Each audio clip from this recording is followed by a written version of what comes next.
Welcome back, everybody, to another episode of the Pressing Forward podcast. Today, I've got with me John Erickson.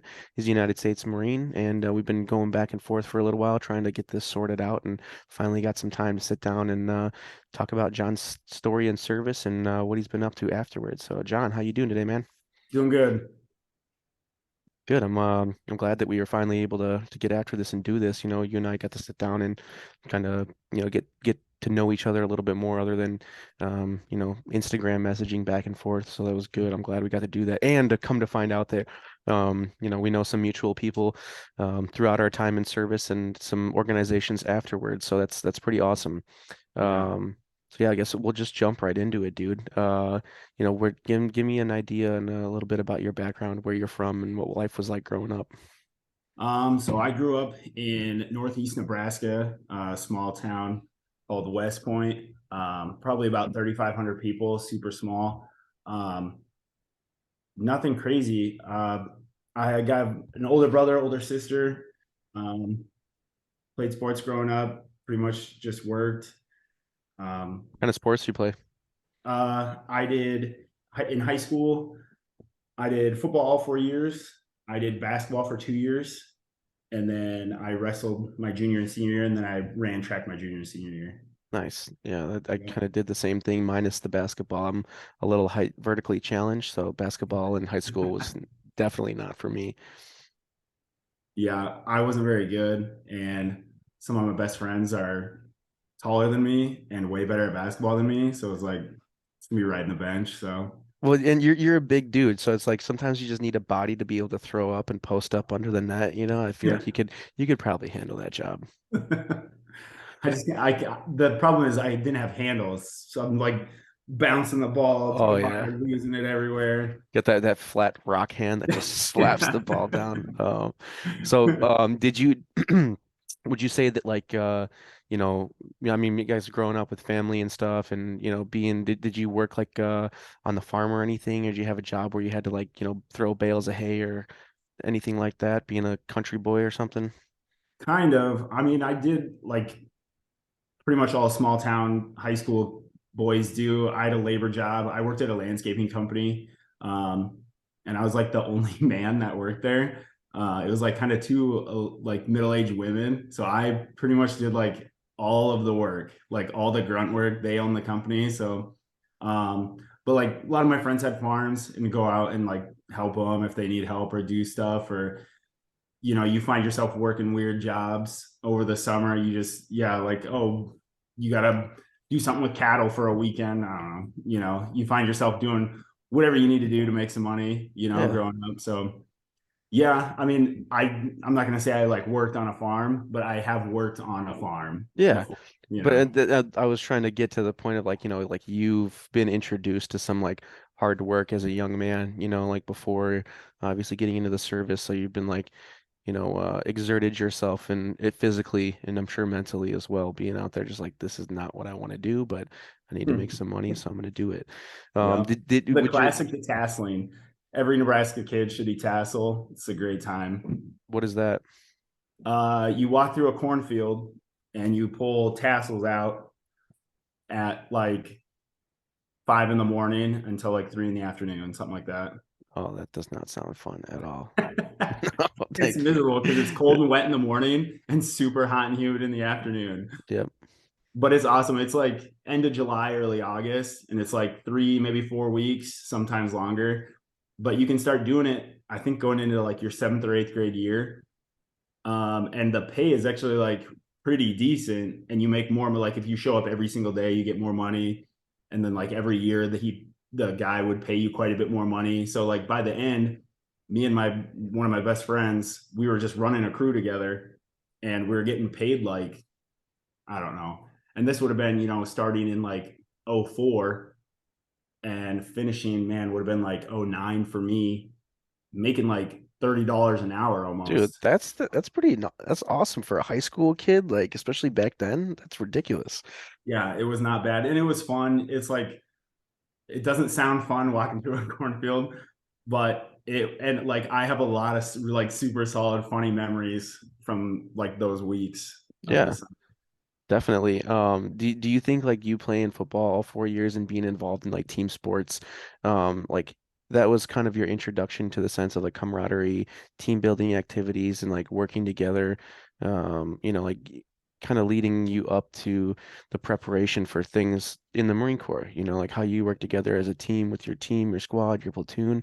Do you think that playing high school sports like that was a good introduction to what that lifestyle was going to be like?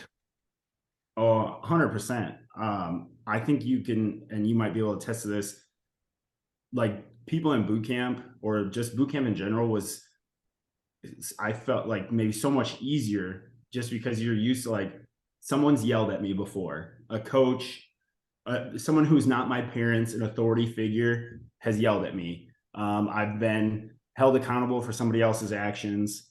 All those things, work, common goal, a team working towards a common goal, doing all those things.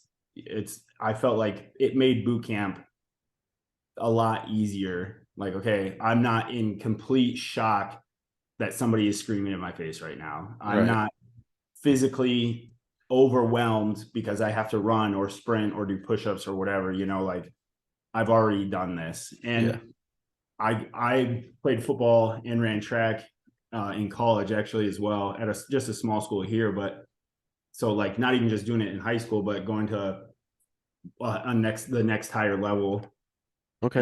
and doing it there as well.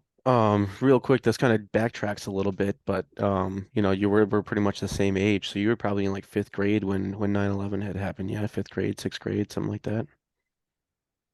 Yeah, that sounds about right. Yeah. Did that have like any impact on you into your decision to join the Marine Corps at that point in time? Is it something that you thought about getting to enlisting in the Marine Corps, like thinking back to the way that you had felt or what you had seen on 9/11? Um, Maybe it almost like didn't process. It's funny, I was actually faking sick that day. Um, and I was at home watching TV. And of course, when it happened, everything went to that. And my mom was a teacher and she called the house. She's like, you got to come to school now if you're feeling better. I'm like, oh, okay. So I'm like watching TV and I just see it happening, but I'm like a kid. I'm not like going, oh my god, a plane just hit a tower. I was just like, oh, the news, and like not really processing it. And then I walked to school; it was pretty close, and we were like going over to the church because I went to a little Lutheran school first before high school, and they were like walking to church, and we were gonna go do like a prayer, and then I was like, oh, because of that, okay. And then like you kind of, you put it together, and then your parents explain things, and yeah, you're like, okay, that's what happened. But I don't know if it like in that moment I was like, wow, we're under attack, Yeah. if that But makes sense. yeah, no, I get what you're saying. Like you're not comprehending the severity of the situation at that Yeah, young of an definitely age, not. right? But as you start to progress, right, you get older, you're in high school, you're playing team sports. I'm sure that there's some, upperclassmen or something that may have joined the military before you had done that. Obviously seeing, the height of the war in Iraq, all throughout the time that we've grown up, a lot of the initial stuff in Afghanistan. Did that start to propel you to thinking like, maybe the military is a path that I'm going to end up taking myself on? Or how did that come for you? So my dad was actually in the Navy during Vietnam. So my dad's a bit older. He was 42 when I was born. Okay. So, um, but yeah, so he was in the Navy in Vietnam. So I kind of always like knew that, like he would not tell me stories, but like he would talk about being in the military, and like some stories, but like nothing, about Yeah. combat. So it was definitely like I kind of, that was always in the back of my head, and I kind of always thought that I was going to go into the Navy. And then my brother enlisted in the Marines when I was in eighth grade, I think I was in eighth grade. So he went to the Marines. So then when I remember when we went to his boot camp graduation, I was like, that's cool, man. This is cool. Like I loved it. I was like immediately like drawn to it. Like, this is so cool. Just the boot camp graduation. Yeah. And I started getting better at sports and stuff like that. And my brother was like, if you have an opportunity to go to college and play a sport that you love, I will kill you if you join the military. Yeah. So, so I went and did that. I wasn't in a good spot. Like, So you're saying once you graduated high school, you had gone to go to college to play sports. yeah. Yep. So, like I said, I got a football and track scholarship to an NAIA school. Um, so I took that, but I mean, I was not an education person. I got by Doing in high school. like I made 12, did you honorable do mention two a lot of semesters of high school. 12-ounce curls when you first got to college or Yeah, what? yeah, a lot of messing around. I wasn't like I was there to be an athlete. I loved football. I did what I had to do to squeak by to be eligible to play football. And I know that sounds so stupid, and my whole mentality around that has obviously completely changed. But at that time, when I was young and dumb, literally and figuratively, uh, so I, after my first year, I enlisted during that summer, Okay. and then I told them, well, let me backtrack. I went and visited my brother when he got back from Afghanistan and saw all of like his friends. I was down in Hawaii with him, saw a ton of videos, and I was like, Was he with Third Marines? Was he a grunt? no, he wasn't. He has a really weird like trajectory, but he was actually a wireman, which I don't even think is an MOS anymore. But he got attached to an embedded training team. So like as far as pogues go, he was like the most grunt pogue ever. He always likes to hold it over my head that he probably saw more combat than I did. He was in the Korengal Valley in '08, which is like the Korengal Valley in '08 was like the most kinetic place in Afghanistan, like ever. Yeah. So hearing all that, I was like, man, I feel like I'm not, I'm messing around too much at Concordia. I got to do something with my life. So, yeah, I enlisted that summer and I told them, I'm going to be a machine gunner. That's all I want to do. Don't ask me about anything else. That's all I want. So how did that work then? Because I don't, did they even have, is that even a possibility for signing an 0331 contract? No. No. Yeah. So I signed an like 0300, Hmm. which like I don't know. My brother kind of told me like, don't let your recruiters lie to you. If they say something crazy, tell me first before you like sign anything. But I told him my brother's a Marine. I was never like, don't lie to me. My brother's a Marine. I know what I'm talking about. I was Yeah. just like, yeah, my brother's a Marine, whatever, this and that. And I know what I want to do. I want to be in the infantry. And they're like, oh, well, that makes our job easy. Okay. And my recruiters were super cool. Um, so they're like, well, we have no '03 contracts until it was like 6 months out. And I was like, cool, I'll go spend another like 20 grand at college and do another semester. Duh. Um, so I did one more semester at school and then I left in January for boot camp.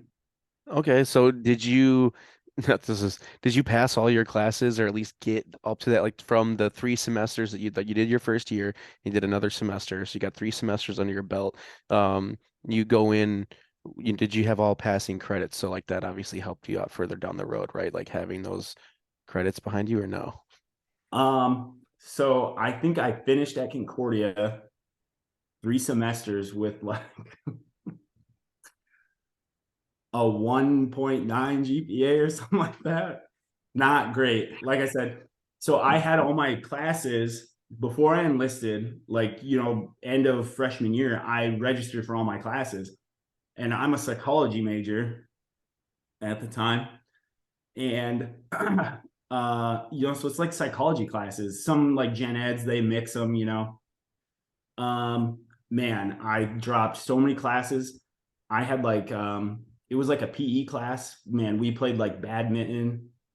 We did like frisbee, golf. I don't know. It was I dropped every hard class I possibly could, and I took every fuck off class that I could. Yeah. Um, yeah, so I'm still eked out. Yeah, dude, I think it was literally under a 2.0 GPA It when I left happens. It school. happens. I have when I left community college after my first semester after I got out of the Marine Corps, I had a 0.0 GPA. So you did better than me there. I'm trying to improve upon that now. So neither here nor there. So yeah, you end up finally. So yeah, get it. Your recruiter tells you you're not going to be able to go for another 6 months. You do another semester at college, and then once that January comes around, are you shipping off to boot camp or what? Yeah, so January 10th, 2010, this was my first day at boot camp receiving. Um, I just lived it up for those last couple weeks, last couple months that I had. Yeah, I went to boot camp. I mean, San Diego in January is gorgeous. Not bad. Yeah, I don't think Um, I couldn't complain about that. no, it was like literally the perfect timing. Like it had like just rained. Like when we got there, it had rained for like a month straight or something like that at the time. And we got there and it was just like gorgeous for almost my entire 3 months of boot camp. It was like perfect. Nice. I think most people know, at this point at least, like how boot camp kind of plays out. What was like some of your biggest, you know, seems like you did well, you did fine in boot camp, especially coming from being an athlete previously. You've been through some ups and downs and dealt with a few people yelling at you, and like you said, the accountability thing, taking for other people, taking the fall for other people's mistakes or whatever. Is there anything that stands out to you as like an impactful moment or like a life lesson that you learned while you were at MCRD? I don't know. I can't recall one. Not really. Not that I knew everything that was going to happen, but I mean, my brother wrote me a lot. And, like I said, he was in, and I kind of I almost knew what to expect just because of like my brother. Um, I don't know. I guess I would say no without like thinking about it real hard. I don't think Yeah, so. yeah, no, because for some people, boot camp is just like head down, grind it out, get it done. 13 weeks, like there's no, um, maybe I don't know, is there a funny story that you have? Like, some kid got freaking slayed on the O course or got caught stealing peanut butter packets or something. I'll say like something that I thought was going to happen. And, as the Marine Corps progresses, everyone always says back in my day, the old Corps, I was ready to be like pretty much assaulted through the like 3 months of boot camp as, watching Full Metal Jacket, like, man, I'm about to get just beat up. And, our kill hat was this like big artilleryman. He was huge. He was a big dude, and I know every kill hat, but like he was so intense, like he put the other kill hats to shame. And he would like yell at drill instructors. We'd be like marching and he would stop us and yell at other drill instructors. And I was like, this is awesome. He was so cool. So Sergeant Soderberry, he was awesome. um but then so it was like one of our first PT events, and you do that before you get to like shower on your own. They're like, run, run, run. And you soap up your whole body, and then you run through and you only rinse off half your body. And you got the shower shoes and they all break, the things pull out of the bottom. So you're trying to like clasp your toes together. And so I'm standing there and I'm kind of a bigger guy. And, the towels they give you, they're like hand towels, but it's for your body. So I'm like barely trying to like clasp my towel together. We're still in towels, and, you can't look around. And this dude catches me looking, and I'm like, kind of gazing off, and I lock eyes with him, and immediately I'm like, Your drill instructor? Your drill yeah, instructor? I Yeah. lock eyes with him, straightforward. And he comes at me, arms distance, whatever, and I'm up against my footlocker, just full dead sprint, checks me right. Towel goes flying, shower shoes go flying. I'm butt naked over my footlocker, and he's just lifing me, knife hands in my throat. Scream. I'm like, I can't scream. They're choking me. I'm like, just like, you talk about, okay, impactful moments. That's where, like, record scratch. That's me. You're probably wondering how I got here. I'm That's funny.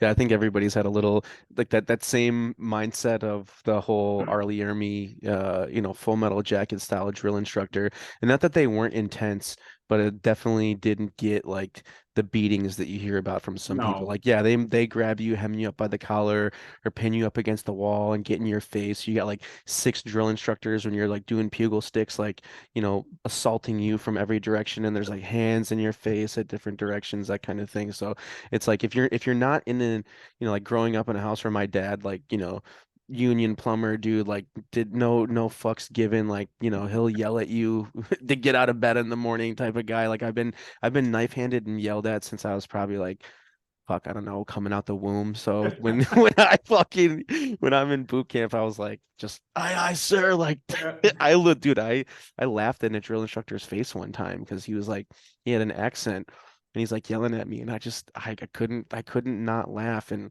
I had to sit on the parade deck and with one pinky in the muzzle, one pinky in the A2 buttstock fucking screw hole, and I got to do like air squats while I'm holding this rifle out, and I'm still laughing. And he's like, "You want to keep fucking laughing, Giuliano?" And I'm like, yeah, "Yes, I do, sir." It's just fucking funny. Uh, but so seems like boot camp, you did pretty well, and I think most people, like for the most part, most guys that go through do pretty well in boot camp. Like it's not designed to make you fail, but it definitely weeds out the people who can't hack it. Like I remember, a couple weeks in, there's like guys that are like crying every night and they're like wanting to go home, and so for the most part, he doesn't seem like you were one of those guys crying. He had more of a problem keeping your fucking towel wrapped around your body than anything. Um, so you get through, and that feeling of, what was it like for you, either when you got your EGA after the Crucible, or like when you graduate, and you finally do that last little, platoon, whatever, like fall out, and you get to go see your family as a United States Marine now. Um, you know, what kind of impact did that have on you, and how did you see the way that your family, saw that? Yeah, it was a big deal. I mean, I don't probably everybody tears up when they get that EGA. You're sleep deprived, hungry, dehydrated, and you get it, and it's like it was awesome. It felt really good. And especially then, that's the hardest thing you've done in the Marine Corps, is the Crucible. So it felt awesome. And then graduation, it was really cool because my brother came, and my brother's best friend came, and he actually postponed his Silver Star ceremony in Hawaii to come to my boot camp graduation. No shit. Yeah, so uh, it felt good to be, and I know I hadn't done anything at that time, but it felt good to be, among, I don't know, like the brotherhood, like, okay, now it's my turn to, my dad was in Vietnam, my brother went to Afghanistan, my brother's best friend came, he was in Korengal with my brother, and it felt good to like take that first step into the family. I don't know, not history, but like into the family of the military Yeah, you get to and continue into like carrying on the my own torch. family. Yeah. Yeah. Yeah. Yeah. So, I mean, yeah, and even probably now that I reflect on it, I can like recall that. But in the moment, it was just like, so glad to be done this. Yeah, definitely. I agree. Did you get some time to go on like leave or get recruiter's assistance, or did you go straight to ITB? Yeah, I just got those 10 days. I asked for recruiter's assistance because my a dude who would like still one of my best friends, he we had met previously before and he was enlisted, but I wasn't yet. And then I enlisted and we were supposed to have the same ship date, but he was a week ahead of me. But he got recruiter's assistance and I was like, dang, I want to stay home longer.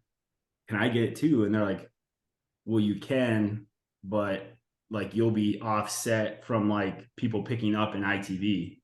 And I was like, oh yeah, never mind. I want to stay with my friends. So Yeah. yeah, I got the 10 days. And then went to Pendleton for ITB, I assume. Yeah. Yep. Okay. So what was that like transition then from like seeing what you've experienced in the Marine Corps and now you're like getting involved in the infantry shit. So you're at Infantry Training Battalion in Camp Pendleton. What's that mindset that you've got now like? Just be as tough as possible. You've seen all the movies and everything. It's like, okay, time to be a machine gunner or try to be. That first month you don't really know. Right. Everyone's just like Were you it's were you already like dropping hints to the instructors? Did they like kind of say like who thinks they're gonna be a machine gunner out here? Like no, none of that stuff yet. no nobody. It was like never really talked about. But when we started getting closer, other dudes were like, "Yeah, I already like I'm going 31," and I was like, "No one said anything to me." And other dudes were like, "Yeah, I'm going 41, this and that," and I was like, "No one's golly, like everyone's already been told. Like no one said anything to me." And these are just guys what And like talking shit, like thinking that they're gonna get the job or what? I don't know. Well, they said like instructors had told them, and I was like feeling left out like a loser.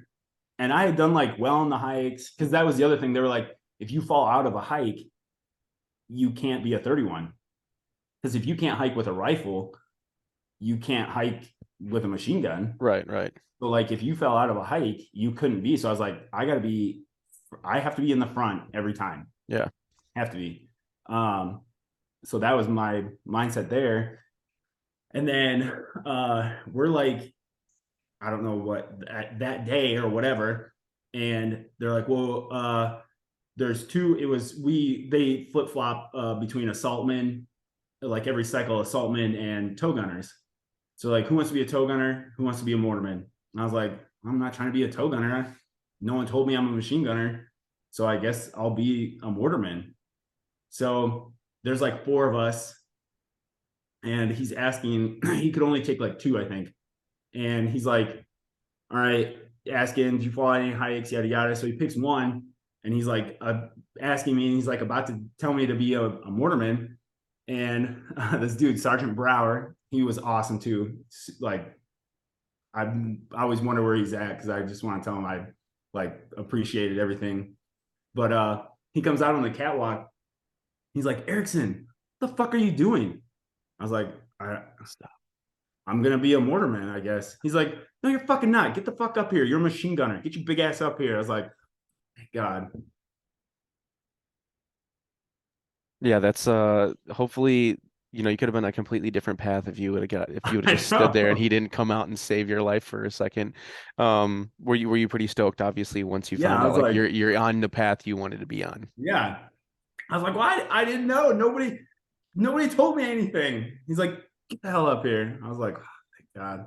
Because I didn't like day one, like, well, way back, like when my brother was showing me videos and stuff, he was in the turret a ton and he's got like videos from the turret doing dismount shit and stuff. And I was like, yeah, like I'm meant to be a machine gunner. I'm being a machine gunner. So, what was that like then for that transition to go? Like, you guys obviously do all the 11 stuff for the first half, then you hit the split or the fire break, whatever they call it, the Inferno. I think that's what they call it, the Yeah. Inferno, whatever. And then you go and do your um, follow on. So now you're doing that 31 training. You're getting to hump around the 240, the 50, and the Mark 19, and go out to all the ranges. Once you're getting to do that stuff, is it like solidified that you're like, yes, this is where I'm Yeah. supposed to be? The first, it's funny. I immediately, you said Inferno. I remember, so that first, it's like, what do you do? A 5, 10, 15 to 20 mile hike, I think. Yeah, I think 15 at is that point when, I think it's 15 or you do the 10K and then it's the split because then once you do like the 15 and the 20K with your like follow on, whatever your MOS is going to be after that. yeah. So the first one for machine gunners, you do that 15 with a 240. And I'm feeling good. And I remember I like smuggled in some like these like Gatorade hydration pouches. Yeah. I took a 5 hour energy before the hike. And so we're going, I'm cruising, like this is easy. And we start getting up the Inferno, going up that hill, that first big ass hill. And I start locking up. my quads are cramping, and I'm like, oh my God, this sucks. I'm carrying the 240. I passed it to somebody. I was like, I just need a second and I'll take it right back. And my quad, like, I'm rock hard stone. And I was like, I just give me 1 second. And I, like, I don't know if I grabbed a tree or whatever. And I go to like stretch my quad, hamstring, boom, tightens up. I was like, oh my God. I like fell down almost. Okay, so we keep going. I'm muscling my way through this. Again, if you fall out of a hike as a 31, you're an 11 now. And I was like, I can't fall out. I cannot fall out of this hike. So I'm now like peg legging because my quads are like locking my knees. I know that if I do anything else, I can't bend my knees. My hamstrings will cramp. And I'm like peg legging up. And now I have like an A bag or a tripod or something because I was like, I got to carry something. And so it's funny, Kush is in the front of the Mortarman and he's like, no, you're not falling out. Let's go. Let's go. And he's like helping me up this hill. And I was like, this is so, I was like embarrassed, because I was like, I killed it on the first two hikes. I'm like doing well as a machine gunner, for the first whatever. Like, so I was like, man, I was like so embarrassed, but I'm So like puking. I'm peg legging up this hill. We finally get to rest. I collapse immediately, get some water, and like somebody gave me like some salt packets or something. And I was like not even sweating at this point. I'm just so dehydrated. And I made it through the rest of the hike. I mean, I was a yeah, machine you're gunner. you're here. Yeah, here you are. That's funny. Good old OG Kush, dude. Patrick Kush. He's the Yeah. man. Yeah. Um, that's funny. The I'll make 50 sure. cal hike ended up being easier for me, which you carry a heavier, you got a heavier gun, Yeah. everything's heavier, and we're going further. And that hike was like just way easier for me than the 15. Yeah, it's weird how some of that happens sometimes, and maybe too is like you get in your head like you probably hydrated better or something, like knowing that the hike was coming up and get yourself Oh set up man. for success instead of Yeah. like 5 hour energy. I think that's probably did you in there taking the 5 hour energy before So you stupid. started up. I was But like Googling like how to not cramp. And I like took these things like longer. I was like, because I had like bananas in my pack for that 15. And I was like, I read that raisins have like way more potassium, like potassium doesn't like cramp, yada yada. So I like my cargo pockets are full of like those little boxes of raisins. So I'm just like taking those down like every couple miles. yeah, those Man, funny this little is things not that happening again. yeah. So you get through ITB, you make it 0331. I'm sure that now you've completed the task of being a US Marine. You go through filling that dream of being a machine gunner. Where do you get orders to? So I went to 2-5. It was like right up, Yep. ITB. San Yep. Mateo's right up the road, right over the hill. So, yep, went to 2-5. Felt really good about it. Yeah, what was that like receiving like for you guys, coming there as like the fresh meat? Do you guys have to run up over there? They get you guys in 7 tons and drag you Yeah. over there? Yep. Went in 7 tons. It was cool because it was like 2-5, most decorated battalion. It was awesome. We went in 7 tons, and um, he told us there was a gunny there who's like, all he did is like, U for weapons, U for golf, U echo, U fox. And it was funny because like I'm tall, I'm 6'2".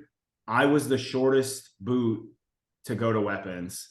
The three other guys that went were like, one was like 6'8", the other dude's like 6'5", and the other dude's like 6'4".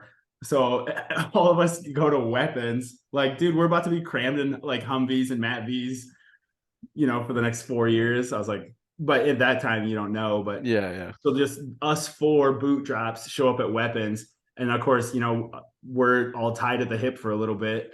So like everywhere we go, they're like, geez, what the fuck, y'all tall bastards? So there was Yeah. like the funny thing that like the four tallest machine, and we were like the four tallest people in weapons company until we all left. That's funny. Do you think that your size, did you still get fucked with, or did your size have a little factor with like maybe keeping some distance on the Haze Fest that you normally Well, ensues? so I don't know if you would call it good luck or what, but there was actually in weapons, I think, whatever, 2-5, there was just like a big hazing thing. And like I don't know if anybody went to the brig or got kicked out. Yeah, I think somebody got kicked out, like out of the Marine Corps. There were like some NJPs, people got like moved companies. So it was like a huge hazing thing weeks before we got there, like 2 weeks before we got there. So like real hazing kind of got put on hold a little bit. Still got fucked with, but like I said, I don't know if it's good luck or not. But I almost feel like I missed out on like really, really getting fucked with because there were some of the other companies where like I had boys in Fox and like they were getting fucked with, like really fucked with.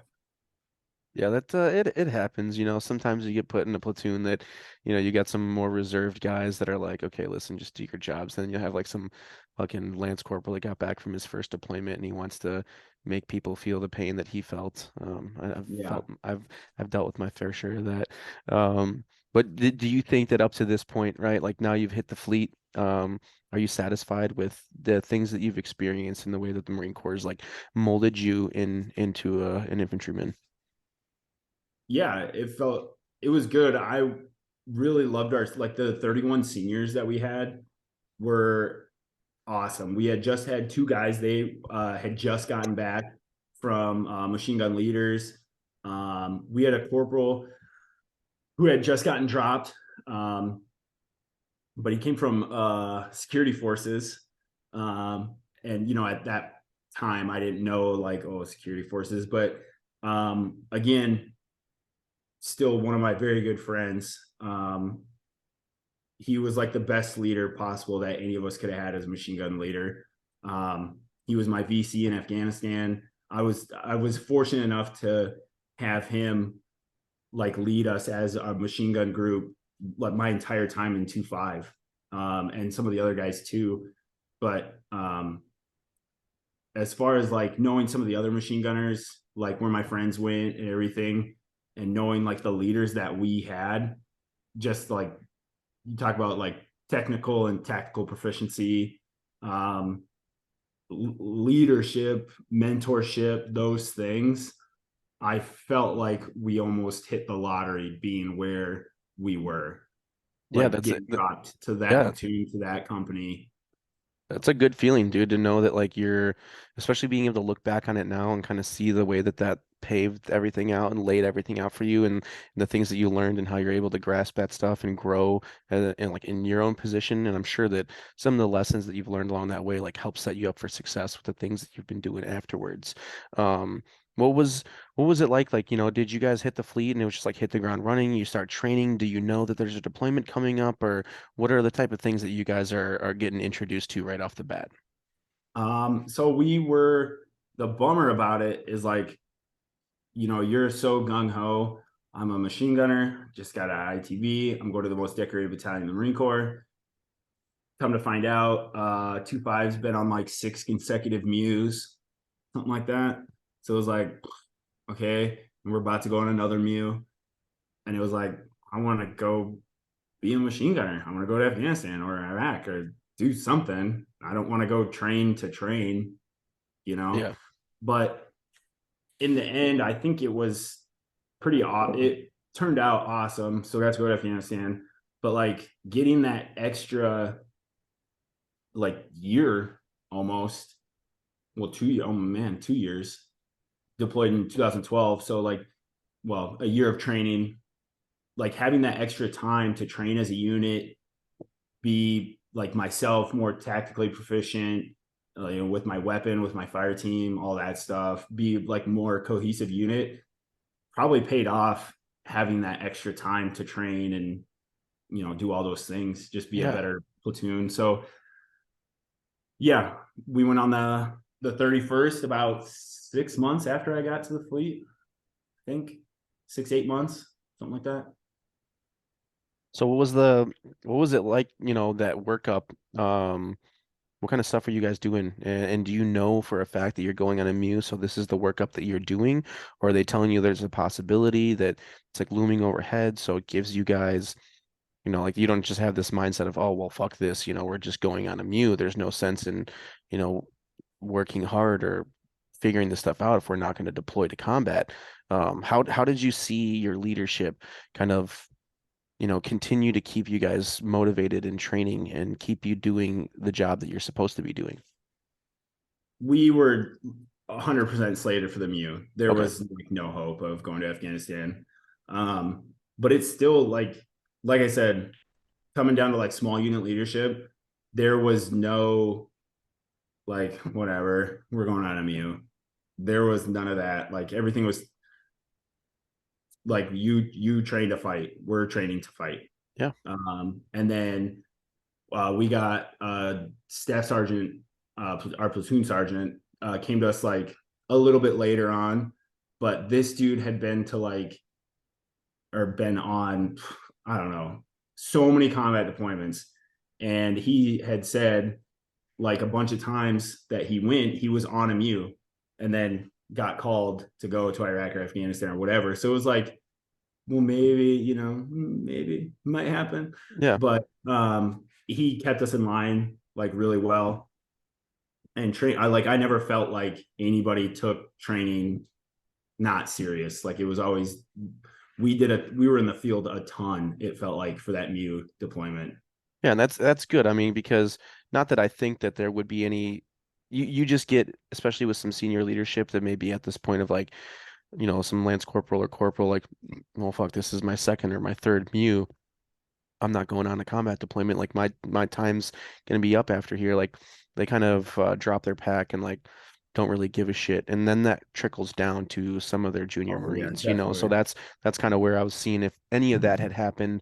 But it seems like you guys were pretty on track and were able to build that camaraderie together and work together effectively. So you guys end up going on the MU. This has got to be what, like towards the end of 2010 or middle of 2010? Yeah, middle. So I think trying to think, or no, it would have been 2011. Okay. We went, yeah, yeah, because I went home for Christmas, and then man, it feels Oh, right. Because you enlisted in January of in 2010. January. Gotcha, Yep. gotcha. So I think did we leave in like maybe end of January, Okay. sometime around there? Yep, we flew up to Alaska, and then we flew to Okinawa, and then we were there for like I don't know a month maybe. Um, just do it like onboarding stuff, and then we got on ship, got on the Germantown, and then we went to the Philippines, or excuse me, we went to Thailand and did a cool beach landing. It was pretty cool. Got You to like like LCACs and AAV yeah, stuff? Nice. yeah. So we hopped on the LCAX, did a beach landing, which was pretty cool. And then we Did hopped you on work with the buses. LAVs? Did you work with LAR while you guys did the LCAC landing? Nope, No. Okay. So no. would you just have like Mat Vs or Humvees and the LCACs Yeah, that we would were in like Humvees. okay, gotcha. Yeah. Nice. Yeah, that's a pretty cool experience. 'Cause I mean, I've never done like a beach landing type of thing like that. That's an alternate. Like I've never even been on a naval ship before. So like Okay. getting that, alternate perspective of some of the cool stuff that you get to see the Marine Corps' capabilities of being totally, well, obviously without the Navy, they're not, but more so independent on that sense of like when they make the landing, like they get on and you guys are pretty much self-sufficient in terms of, weapon systems, ammo, food, water, all that stuff, and how you're able to like take on that mission. That'd be cool to have been able to be a part of that. I think that's why a lot of guys, if you get the opportunity to go on a MU, especially when it's like such a heightened combat deployment tempo from throughout the GWAT, uh, that kind of stuff opens you up to a different perspective and maybe it gives you a different way of looking at handling situations if you might come about them in combat. You never know. And it's like that training that you get to do, and you've got another year under your belt of becoming familiar with your job duties and the guys that you're working with, regardless of the task, like operating, conducting missions, and seeing how everybody interacts and who's good at what, that builds you up And I mean, this is all stuff that we know. It's just, to reiterate on that, if there's guys out there that are like, oh man, I'm just going on a Mew or I'm doing this. There's a lot of good training that can come from that and a lot of good experiences that are taken away. And two, like you get to go out and, I'm sure that you guys drank a few beers in Thailand or any of the other ports that you guys went into. So getting the experience of also doing that and immersing yourself in other cultures, it's like that's what the Marine Corps, um, it's still something cool that you're capable of doing without having to go on a combat deployment. Heck yeah. It was a ton of fun because we drove out into the middle of nowhere. It was like I don't know, it was a very long bus ride. And then yeah, we just set up like a whole, base, if you call it that, but a bunch of tents, a CP, this and that. And then we did a ton of firing, got to shoot a ton, and we got to do a bunch of stuff with the Time Marines. Like I still have stuff in boxes like Time Marine t-shirts, and we traded stuff with them. I got a belt and some other cool stuff. And then like uh we got to eat chow with them. So like we gave them our shitty MREs, and they're doing like boils and like rice and crawfish or whatever, they got these like sweet meals. I was like, hell yeah. So, Yeah. we got to eat with them, and I've like, videos and pictures of like doing like their dances, doing, just goofing off. Neither of us speak each other's language, but it's like, I don't know, you're a Marine, I'm a Marine. It's a little different, it was like Thai Marines, but like, hey, we're doing the same thing here. And it was fun. There's, an absolute, 100% language barrier, but we were just goofing off and having fun together. That was a lot of fun. Yeah, that's pretty cool to see. Like, yeah, I've heard a lot of guys' stories and being able to do that and the language barrier is one of those funny things where everybody brings that up as a point is like, we're sitting there and it's kind of like, haha, like they may start laughing at something, you don't even know what the fuck they're laughing at, then you guys start laughing and then next thing you know, you're eating, smoking cigs or, Yep. taking pictures and doing all kinds of goofy shit. Um, so did you guys get to go and hit other ports, I assume? Get to go do conduct training with other foreign military? We didn't get to do it. Was a weird, like, so I feel like we were on our way to go somewhere else, and then they're like, oh no, just kidding. And then we ended up we were supposed to go, can't remember the name of it, but like somewhere like bougie in Indonesia. Um, I cannot remember the name of it, but we went to this place called Surabaya, and it was not great. We didn't do any training. We were there for like 4 days. Um, but like we like pulling in like, and when we left Thailand, that port was like nice. I mean, as nice as a port can be. But like when we pulled into this place in Indonesia, it was like, those ships that like go through ice and they break ice, and ice is like, it was that, but trash. Oh man. And then we get off, and it's like everything's like boarded up. There's trash stacked up. It was like super nasty. There's like, it was run down. It was rough. And they're like telling us like, do not go to these places. If you get in a cab, make sure it says this on the cab. Do not get into any other cabs. Like there was like a safety brief for Thailand, but it was not like this. And then like every cab goes to the same place. It's this like massive mall, like 8 stories.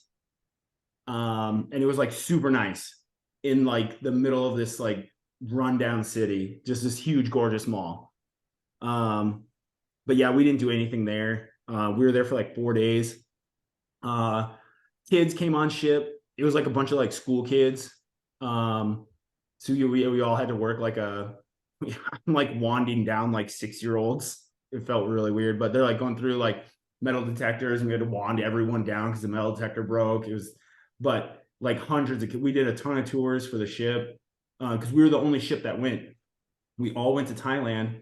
A bunch of other people went to Indonesia, a different place in Indonesia. We were the only ship that went to this port. Um, so yeah, we got to go to this like cool mall and see a couple other things, but we were only there for 4 days. And like some, high military people came on the ship, but like nothing happened. So Gotcha. So did that like kind of culminate your experience of the 31st Mew? You guys go back to Okinawa or sit out on the freaking boat in the middle of nowhere? so we were on our way. again, I can't remember where. I feel like we were going to go to the Philippines maybe, and then the tsunami hit. So if you remember, like Fukushima, I think it was Fukushima was Yeah, the the, reactor, yeah, or yeah, so all of that happened. So we go up to mainland to go help them. Um, we didn't get off ship. We were like a touch and go for other play, like something else. So like our ship, helicopters would land or whatever would land. We'd offload a ton of supplies, and then somebody else would come. We'd onboard a ton of supplies, then they would take it into mainland. gotcha. So that felt kind of like a bummer because my platoon from Weapons Company was the only platoon on the Germantown. All of Weapons Company was on the Essex, and Essex they got off. So those guys kind of they got to like go on to mainland, do a ton of cleanup, hang out with the locals. I mean, hang out, go help the locals, interact, and like so that was very rewarding for them because they got to like do the real work of Yeah, like like go on a humanitarian mission, and go and like do the cleanup of whatever had been yeah. destroyed. So that was definitely an awesome opportunity for them. I mean, obviously, wish it never would have happened, but they were able to go help out and do something like I mean that's what the Muse are for. That's Yeah, like that's literally what they're for, So, but at least being on the Germantown, we got to offload and unload, and I had a part in helping, a small part, but like at least we got to be something good, for yeah, those people. So definitely. And throughout this time, like once this happens, how far along are you guys in on the deployment? Couple months, couple weeks? yeah, that's a couple months. Okay. We were like towards the end because we did that. Um, did all the ships we took had some part in the humanitarian aid. We floated around for a little bit longer. I honestly couldn't tell you how long, and then went back to Okinawa. Okay.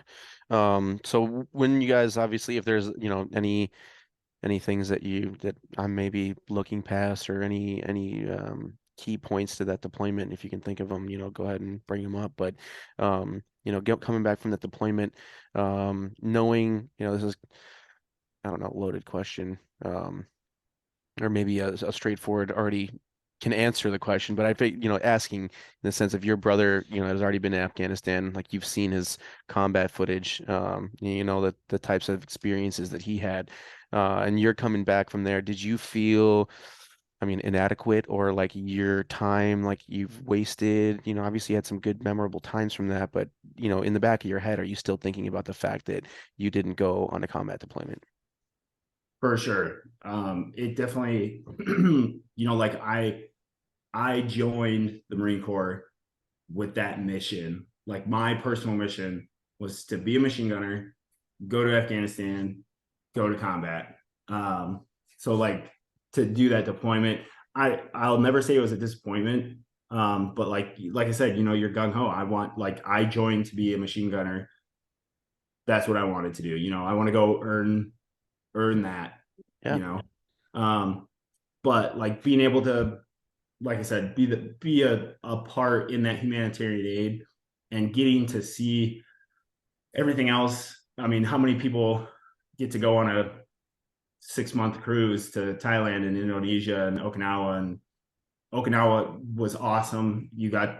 There's so much history there for Marines, Yeah. and all the other like cool tourist stuff. Um, Get so to eat, you get to eat the sushi right where it was like basically invented, It's sushi rolls. Go to what's that place? It's not called Oceans. There's one that's like right outside of Camp Schwab that everybody always goes to. It's this little freaking sushi place. I wish I remember the name of it, but we would always go there, get like some, fresh ass sushi made. It's like oh nobody's yeah, it's little ball of wasabi like in the middle of the rice with some yes fresh sir, sashimi right on top of it, like oh so yeah. good. Yeah, I Um try to eat a lot, like, you know, go out and eat like local food because like I'm not gonna go to Okinawa and then like there's always like a Charlie's or something or a Burger King oh yeah, and dude. like I'm not a big sushi person. Like I don't really like sushi. And people always be like, well, you just never had good sushi. I'm like, I've had good sushi. I know I don't worry. Yeah. Sushi in Nebraska is not good sushi. No. I've had good sushi, I promise. I Yeah. just don't like it. It's funny. So you guys get back from the Mew and time to get to travel around and get some of these experiences. Obviously, you wish that you could have, been able to, earn your I guess stripes, as a machine gunner. But here you are. You guys come back. Do you go straight back into it? We obviously get your post-deployment leave and everything, but once you get back from that, is it um I guess what I'm trying to get to is like when do you find out that you guys are going to be slated to go to Afghanistan? And then what is that workup like and how does it differ from your previous workup? We got told in Okinawa. So we had like, I don't know, we were back in Oki for, I don't know, 3 weeks or a month maybe before we left.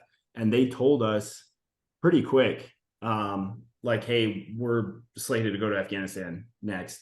Because then, like, our seniors were at the end of their deployments. So they needed people to either, like, let them know, hey, we'll extend you. So, like, our seniors started to extend some of them didn't. But they wanted to get that ball rolling pretty quick. So they told us when we were in Okinawa already. And then I got told that I was going to be able to do McQuist. I think it's called McQuist, right? That Yeah, like the comp the, the, the driver. instructor, this yeah. Yeah. So I started training super hard for that. And then I got canceled out of that because you had to be an NCO. I was like, okay, that's stupid. And then I got told I was going to go to machine gun leaders. And then I got canceled out of that too, so that I could go to Humvee driver's course. Well, excuse me, not Humvee drivers. I'd already done that. Matt Matt V. V and Yeah. MRAP driver's course. Oh, Way more important. yes, very much so.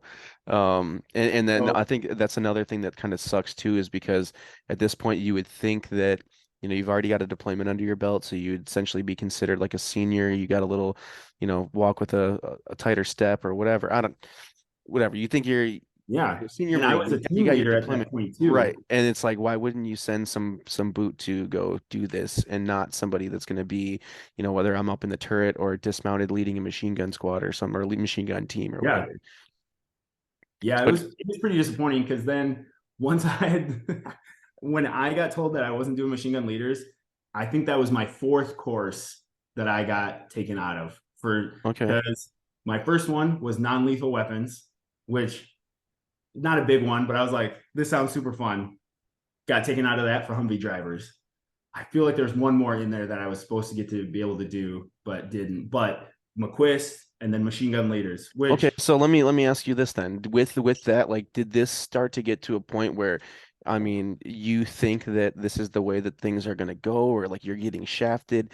Did it kind of like deter your motivation that you had towards the Marine Corps? Like you're like, oh fuck, well everything that I want to do or everything that's going to be beneficial for me is getting taken away from me, and they're putting me in these, shit positions, or something that I don't want to do.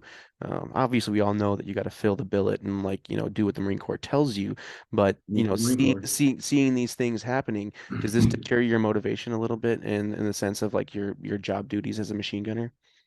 No, because again, I was fortunate to have the leaders that I had, and it was never like, you're fucking up, so you're not going to this. It was just like, this is the situation, deal with it. Um, and like, I never got like, I was a team leader. I never got like that taken away from me. They never like broke me down. And it was like, my, uh, he was a sergeant at the time, but like my squad leader, Sergeant Boker, he was definitely like, I know this sucks. And I know you want to do this, but this is the way it is. Okay. I know it sucks, but just fucking keep pushing forward. So it's like, I know. All right, fuck it. All right. So it sucked. And it's definitely like, and you might have this too, or any Marine, it's out like I'm almost like with everything. I'm kind of past it now, but for a long time, it's almost like you can like never really enjoy something because you're just always waiting for the but Yep. you're like that thing to like actually not that nice thing, that thing that was like supposed to be cool that was gonna happen. Forget about it.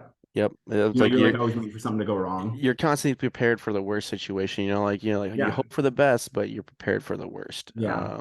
That's So it sucked, but I mean, it is what it is, and it sounds stupid, but that MRAP drivers course was a ton of fun. We went to 29 Palms, um, got into some trouble, not too much, but it was like a ton of fun. It was 2 weeks. well, hold Yeah, on, we hold went on, to hold on, Vegas hold one on. weekend. You can't just tell us you got into a little bit of trouble, and then move on from it. You got to tell us what kind of trouble you got in, and the things that you guys did. Unless, So, unless it's damn um, information.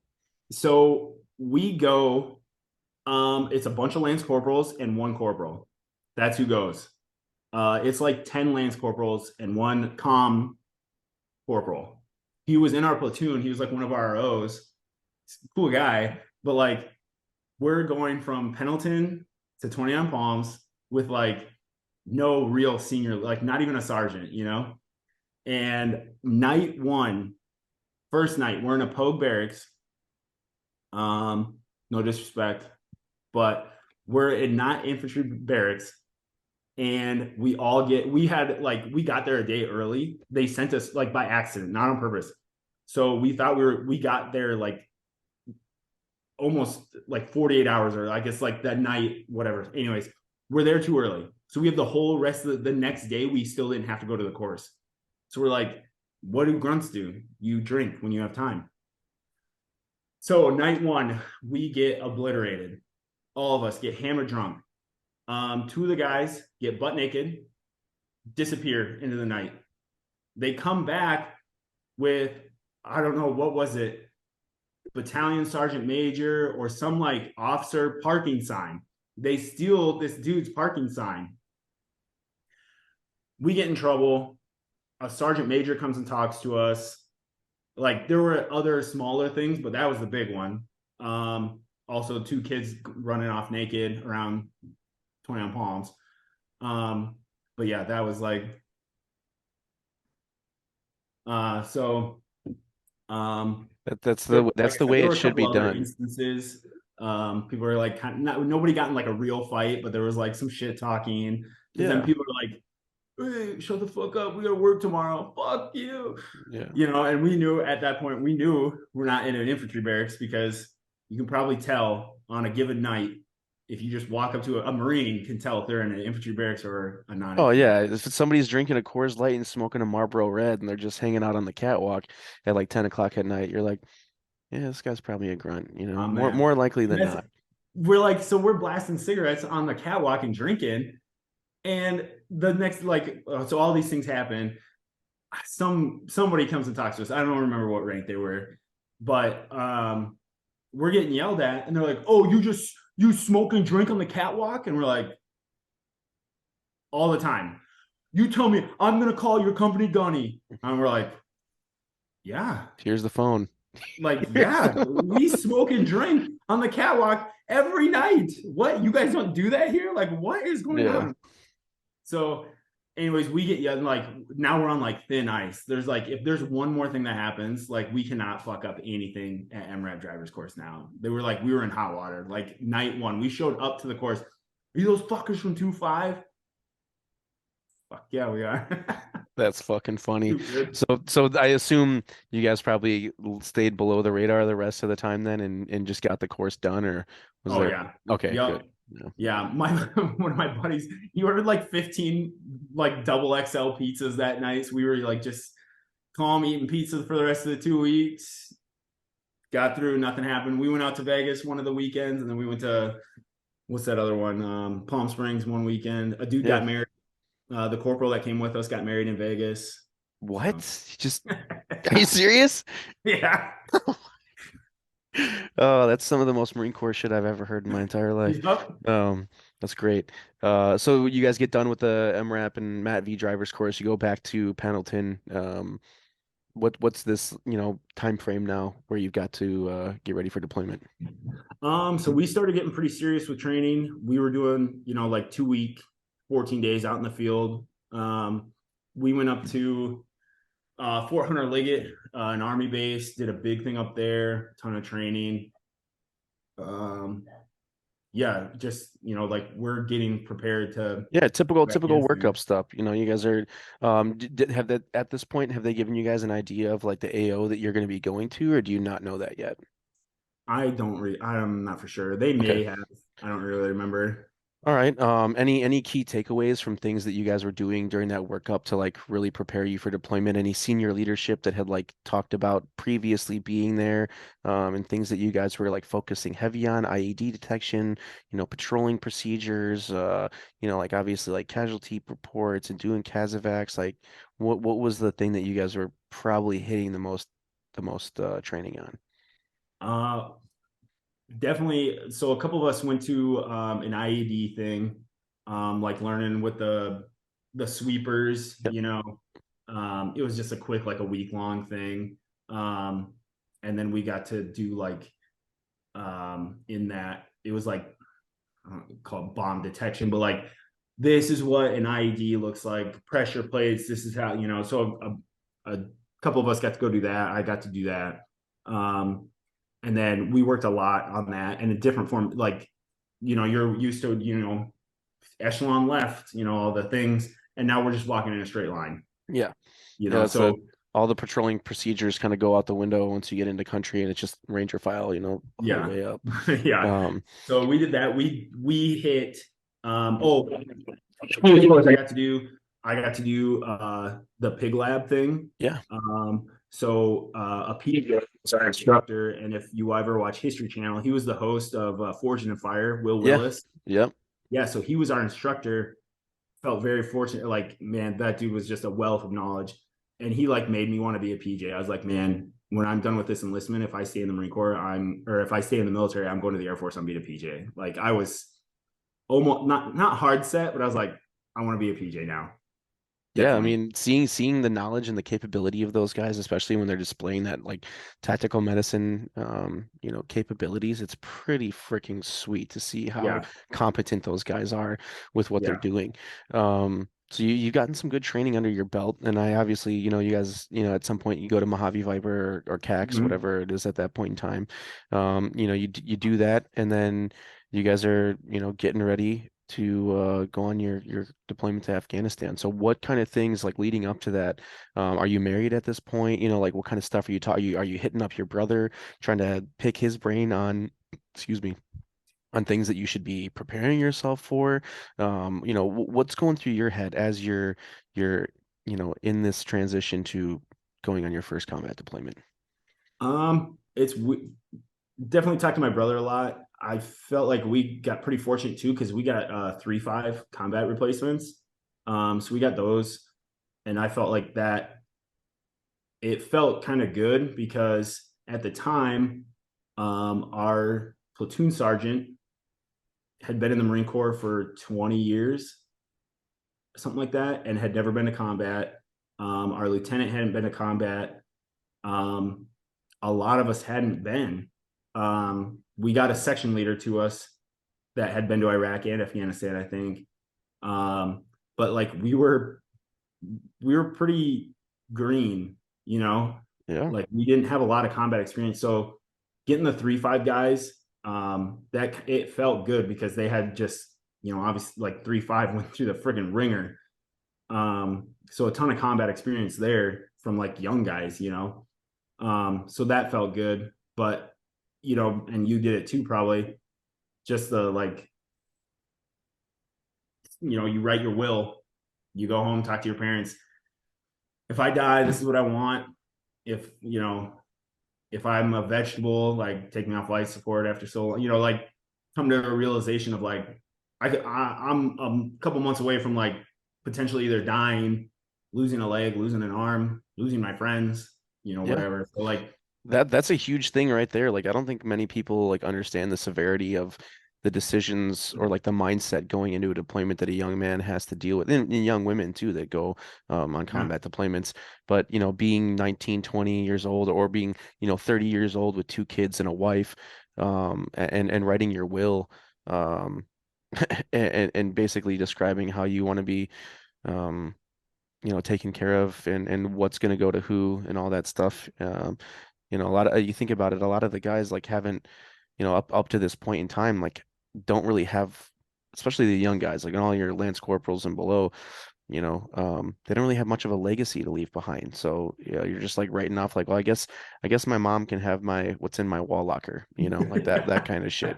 Um, but getting yourself, putting that down on paper, and I don't think that at the moment in time that you do it, that you're really thinking. I mean, at least I don't think that I was. I don't think that it hit me until we were on deployment, going on like a pretty big mission, and they were like, "This is going to be a big one," And like I remember sitting down, like writing letters to like my mom, my dad, and my sister, and like sealing them. And I was like, if anything happens, just make sure that my family gets these. And that's when I was kind of just like, holy shit, this is real. But having to go through and do something like that as a young man or a young Marine man or woman, whatever, um, I don't think a lot of civilians understand um, the risk that you're voluntarily putting yourself, um, on the line for.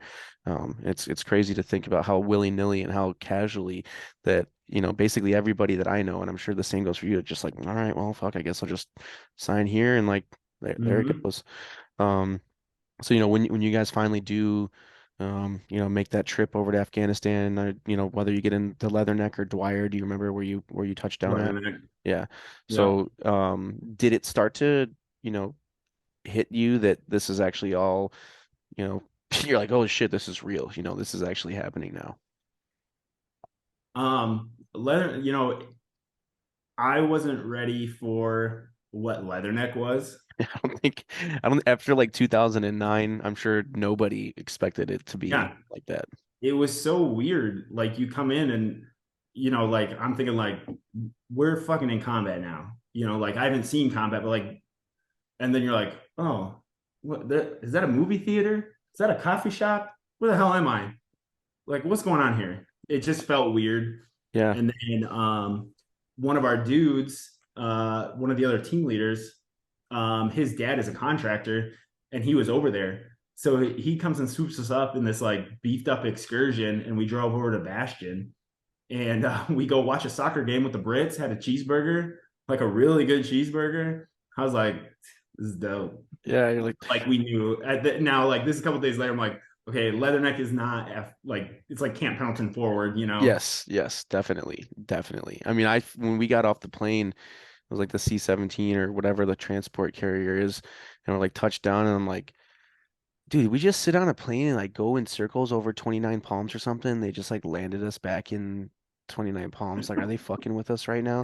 And it's like like I was so funny. I remember when I put on frog gear for the first time because like we didn't like train in frog gear, but they're like, here, like they handed us, we had like our issued sets of frogs we got from supply like stuffed in our pack. And I like put them Mm-hmm. on and I'm like, do I blouse my boots? Do I tuck this shirt in? I remember like walking outside. I had like my boonie cover on and some dude's like, "What are you doing?" And I had like my blouse like was like hanging. It was like bigger. I was a small guy at my first deployment. And I had this like dress that looked like a blouse or blouse that looked like a dress, and my boots are unbloused. And he's like, "Tuck your damn shirt in." He's like, "Blouse your boots." And I'm like, I don't know what I'm Yeah. doing. But did you guys do like an acclimatization, week or 2 weeks in there, do some Yeah. IED lanes and like I don't know, sit down and do all your like ROE classes with like the JAG or whoever the I don't know, whatever. I'm sure you Yeah. did all the same shit. Yep. Yeah, we did a couple IED things, and then we did like it was weird. Like we talked about the My Lai massacre and about like handling civilians and stuff, like kind of like some cultural stuff, Yep. some things that like I didn't know about. Um, just like, hey, you might see some things, you can't do anything about it. Yep. Um, Like, and you're probably specifically relating to Chai Boys. exactly. Yeah. Yeah. That's one of the And that that's was weird. Like you might see some things that are gonna like a normal person would like want to stop it, but like that's not what we're here for. And you can't do stuff about it. And I was yep. like, Weird, right? so yeah. So that was like a being told about like, yeah, cultural acclimatization, like, hey, yeah. So anyways, so we did some of that. We were man, we were in Leatherneck for like a week maybe. two Okay. weeks. And then what did you guys helo up to? Well, okay, so did you find out at this point that you're going to Musekela, or was that not until like you're ready to step and they're like, "Hey, this is where you guys are going?" You know what? They might have told us. Okay. Um, Yeah, we were in Musekela and Nowzad. So we got on helicopters and went to Nowzad. Gotcha. Okay. Now, before you guys like split as a battalion in whatever companies were there at Leatherneck or whatever, did your battalion commander like, company gunny or somebody come out and give you guys like a speech or talk to you before you guys went outside the wire, like went to your patrol bases and shit? I feel like that happened. I It wasn't like as memorable as like some of like there's like No, that gunny because we from one weren't going six or to whatever. that one like the John Glenn speech. Yeah. Like there was nothing like that. We weren't going out like you guys are gonna land and immediately start getting shot at. Like it didn't feel like that. Like I remember being in like a building, getting ready to go on the helicopters, and they were kind of like, "Good luck, you know, go with God." That was about it. I feel like. I feel you. All right. So once you guys leave Pleasure Neck and you get to once you guys leave there and you head to Nowzad, in certain helos or whatever, did you see the obvious difference in lifestyles and deployments for people once you got there? Yeah. Yeah, you're like, okay, this is the wire. Or like now we're outside, Yeah. Yeah, we got to Nowzad and shitty hooches, no AC, or like if there was AC, it was like just garbage. It's like Yeah. somebody thank you. It's awesome. But it actually and I gotta backtrack. When we got there, it was freezing cold. I think we replaced 2-4 and they had the pictures up on the post and there was like snow on the pictures. No shit. It was so cold when we got there. Like people were asking if we could wear our what do you call them, the puffer jackets or Yeah, whatever. yeah. Happy suits. Yeah, yeah, under our gear. And they're like, no. Like I remember that first like 2 weeks being real cold, Yeah. and then it kind of let up, and then it rained for like 2 weeks. So you guys probably got there in fuck, I don't know, beginning of the year and like was it after Christmas time? You were probably there in like Yeah, February. February. Yeah. I think we got there in February. Yeah, I remember February being like absolutely brutal. Like January and February were fucking horrible. How cold and how wet everything was, and just muddy, dude. Everything was just fucking muddy. Yep, our Um, hooches flooded. Yeah, yes. so what's your once you guys finally get to where you're going, you do your rip and your changeover. What kind of stuff are you guys preparing yourselves for? That, coming off ripping with 2-4, are they giving you a heads up on things that they had experienced during their deployment and what you guys should be looking for, taking you out, doing that left seat, right seat patrolling? Are you guys vehicle oriented initially, or are you doing foot patrols right off the bat? What's your op tempo like? How kinetic is the environment? It felt calm. I think we replaced 2-4. I think. Feel like these like massive moments in my life, I should have better recall of like what was going on, but I think it was 2-4. Um, they had a pretty good deployment, and they had pushed out the security bubble of Nowzad. So when we did patrols with them, we like nothing really happened. We like detained a couple guys because they were filming us. Um, uh, like some pop shots, but nothing crazy. Um, but our mission was just basically to expand that security bubble because like now Zad had been like for a year like a pretty good fight. Like it was like Brits, Americans, American, Brits, Americans, and they had progressively pushed out that security bubble and made Nowzad like a good place to live for the locals. So that was our mission, is just like push that out further and continue that. Okay. And once you guys fully take over the reins, right, and you get that, change of command, how hard are you guys going in the paint in terms of, pushing out 2 patrols a day, establishing new patrol bases?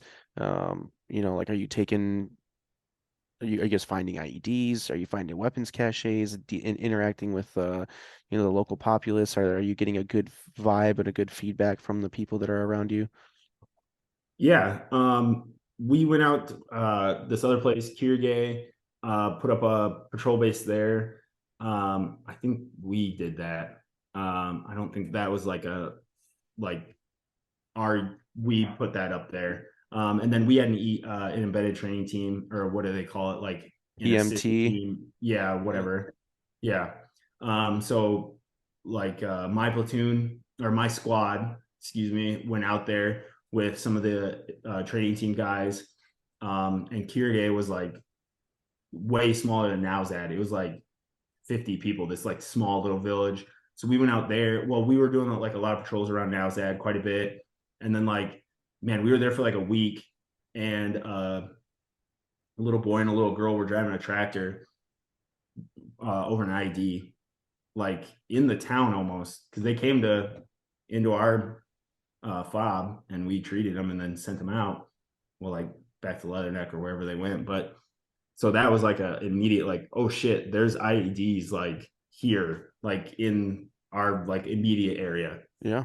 Um, That's eye-opening, yeah, to see that. Like, obviously it's unfortunate that it was the kids, but it wasn't Marines that struck it. And then seeing that, because that was, some of our first encounters was seeing the local nationals, like whether it be kids or adults driving in freaking Toyota Corollas, hitting IEDs and just fucking obliterating them. yeah, So that's like, an interesting, like, oh shit, there's a real threat out there. yeah. And then so like kind of a funny story. I got super sick. I don't know what, but I was like puking and Oh shitting, yeah, super dysentery. dehydrated. Yeah, Yeah, it was miserable. And one of our platoons um, from weapons goes out to Kirgay, just like a back and forth. They weren't staying, and they hit an ID, start getting shot, like big firefight, and they're like, so we start sending out loom rounds because we couldn't get like we weren't doing any HE, just looms, and like I'm helping, we're like busting open in the armory and getting these looms, and I'm like playing as hard as I can, and I'm like carrying boxes, puking, carrying, and they're like, go, we're fine, go. And I was like, no, I can't miss the war. yeah, I waited so long. So I go to BAS, like it's calm for a minute, whatever. They're like, no one's leaving, we're fine. I get an IEV, and then they're like, hey, second tune, like you're going out. And I was like, I gotta leave. Doc, take it out, take it out. I'm like, I have to leave. And they're like, you're not going anywhere. It's fine. And I was like, no, like I wrap it up. I go out. I'm like hopping up into the Vic, and they're like, dude, you're not on the what? I don't remember what it's the called. roster, the Yeah, like yeah. you can't go. I was like, I'm fucking going. This is my vehicle. This is my turret. This is my platoon, and like my VC. He's like, I'm sorry, you can't go. I was like, no. Oh my god.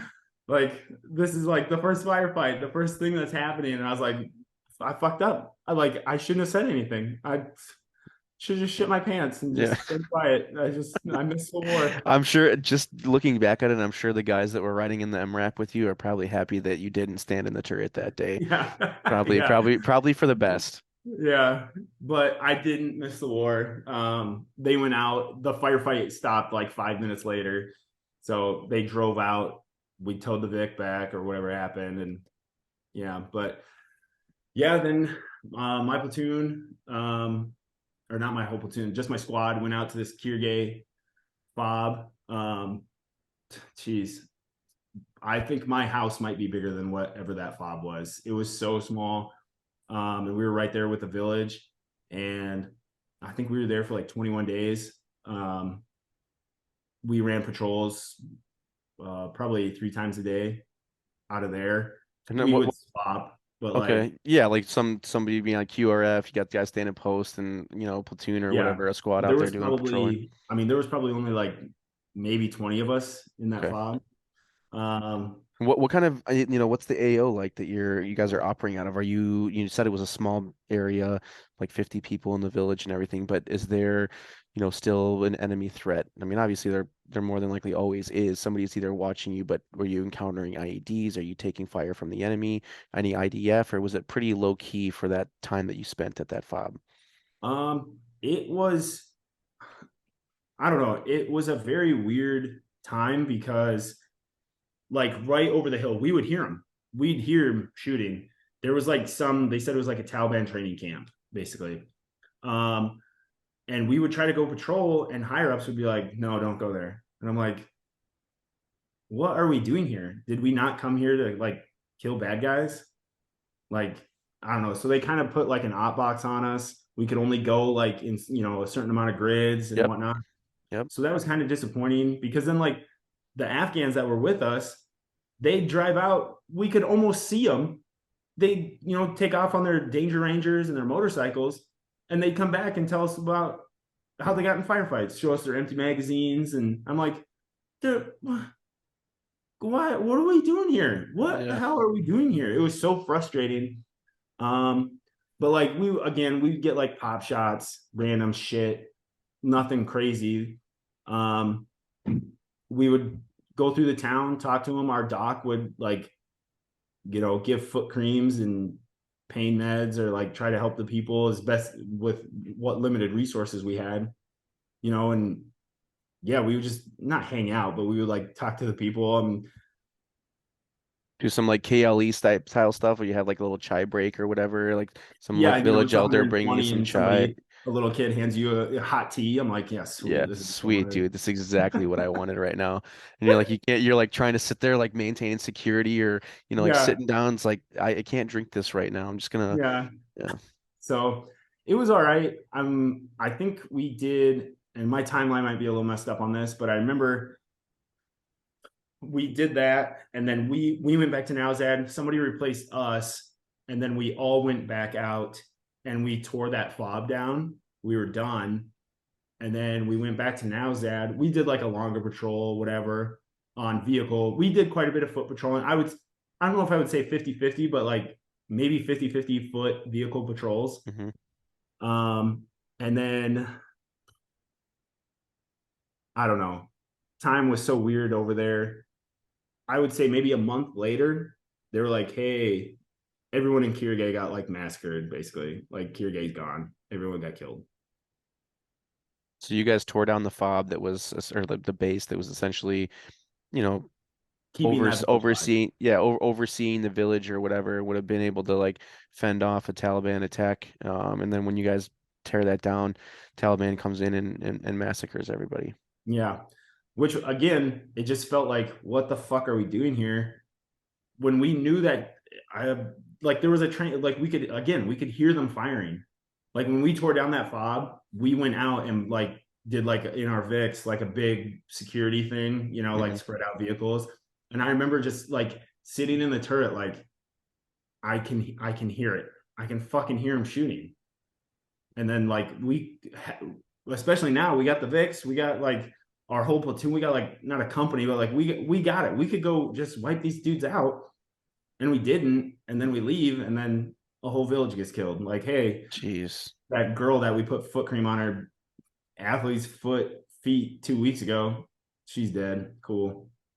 What the fuck? Yeah, and I mean, that right there is like a big, blow to not that I don't ego is not the right word, just like the mindset of like how you continually think of like what are we actually doing here in the terms of aren't we're supposed to kill the bad guys and protect the people, give them the ability to like stand up on their own 2 feet and like defend their villages. We want to instill this democracy in this third world country that's, living in the freaking Stone Age.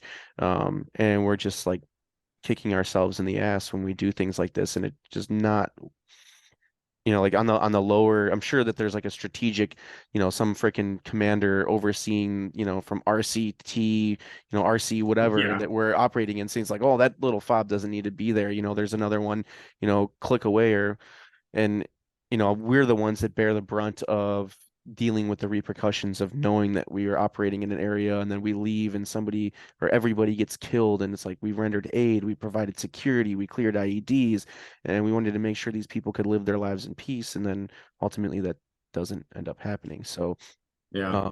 this is probably what, like 3 months into the deployment for you guys, halfway, maybe halfway through.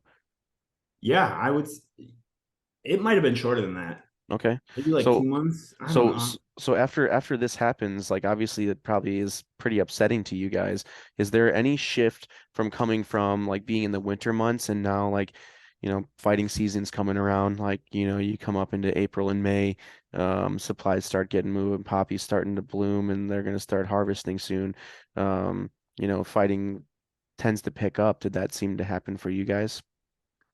It did. Like there were a lot of like we kind of went off in squads. So there was like, like that squad would get in like a big firefight and then do nothing for a little bit. And then like that squad would get in a firefight. It was, I don't know, it didn't feel like, honestly, like I didn't feel like I was just getting in contact every day, you Yeah. know? Um, yeah.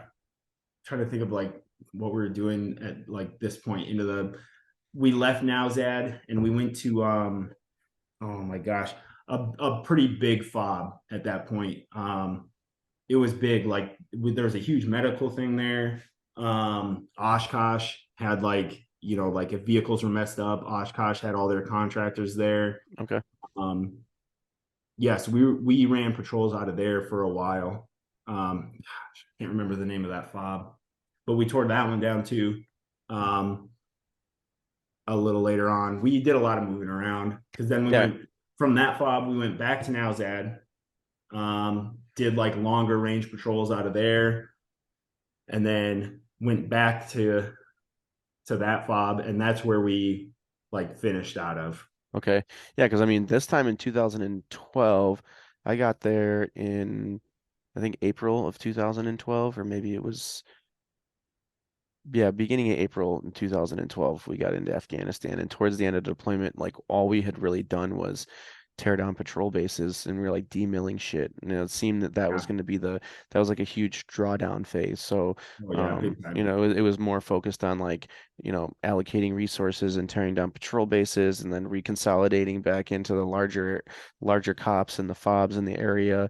Um, Yeah. you started to notice that there wasn't as much, fighting activity, a lot less IEDs. So it seemed like they knew that we were on this like downhill slope, or at least in that Right AO in that front of we you. were operating in, where you guys seem to be at. It was kind of the same thing where it's like, might as well just let these guys tear their shit down and like reconsolidate somewhere else. And then they, are easily able to pick up those footholds that, throughout the years have been sacrificed to maintain. Yeah. And I say like that's my platoon. I don't want to take anything away from like I think it was third platoon out of now Musikela, which was like a huge like Nowzad was it was good for Afghanistan, like a good size. Like there was like a good bazaar. We built a like I don't know what you would call it, a community center, and like dug a well or whatever. There was like water and electricity, and we had a Brit engineer come out and hang out with us for a little bit, which was cool. And then Musikela was like pretty big. That was like a big district center, and third platoon out of there, they were like real kinetic. They were getting in firefights a lot.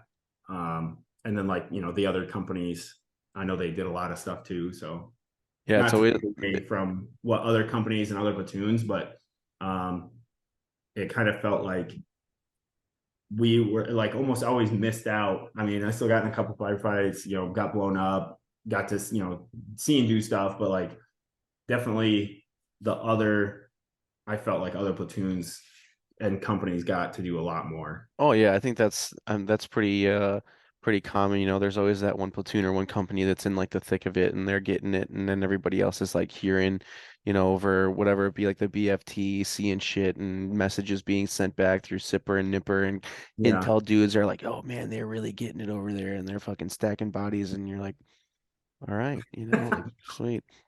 No, Yeah.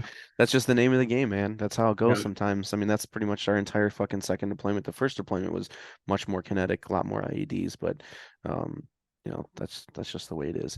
Yeah. So We had a throughout ton this of stuff deployment, get like canceled. Sorry, I'm interrupt you. no, you're good, you're good. Like a bunch of stuff get canceled. Like I remember, um, well, countless times we'd be going out to do a mission and we'd be, like permission to leave, hanging out at the seat, the entrance, and they'd be like, "Oh, hold up." We'd sit there for like 20 minutes. Mission's canceled. What? Okay, Yeah, fine. And then like big ones, I can't remember what it was, but we did like a massive. This was like three companies.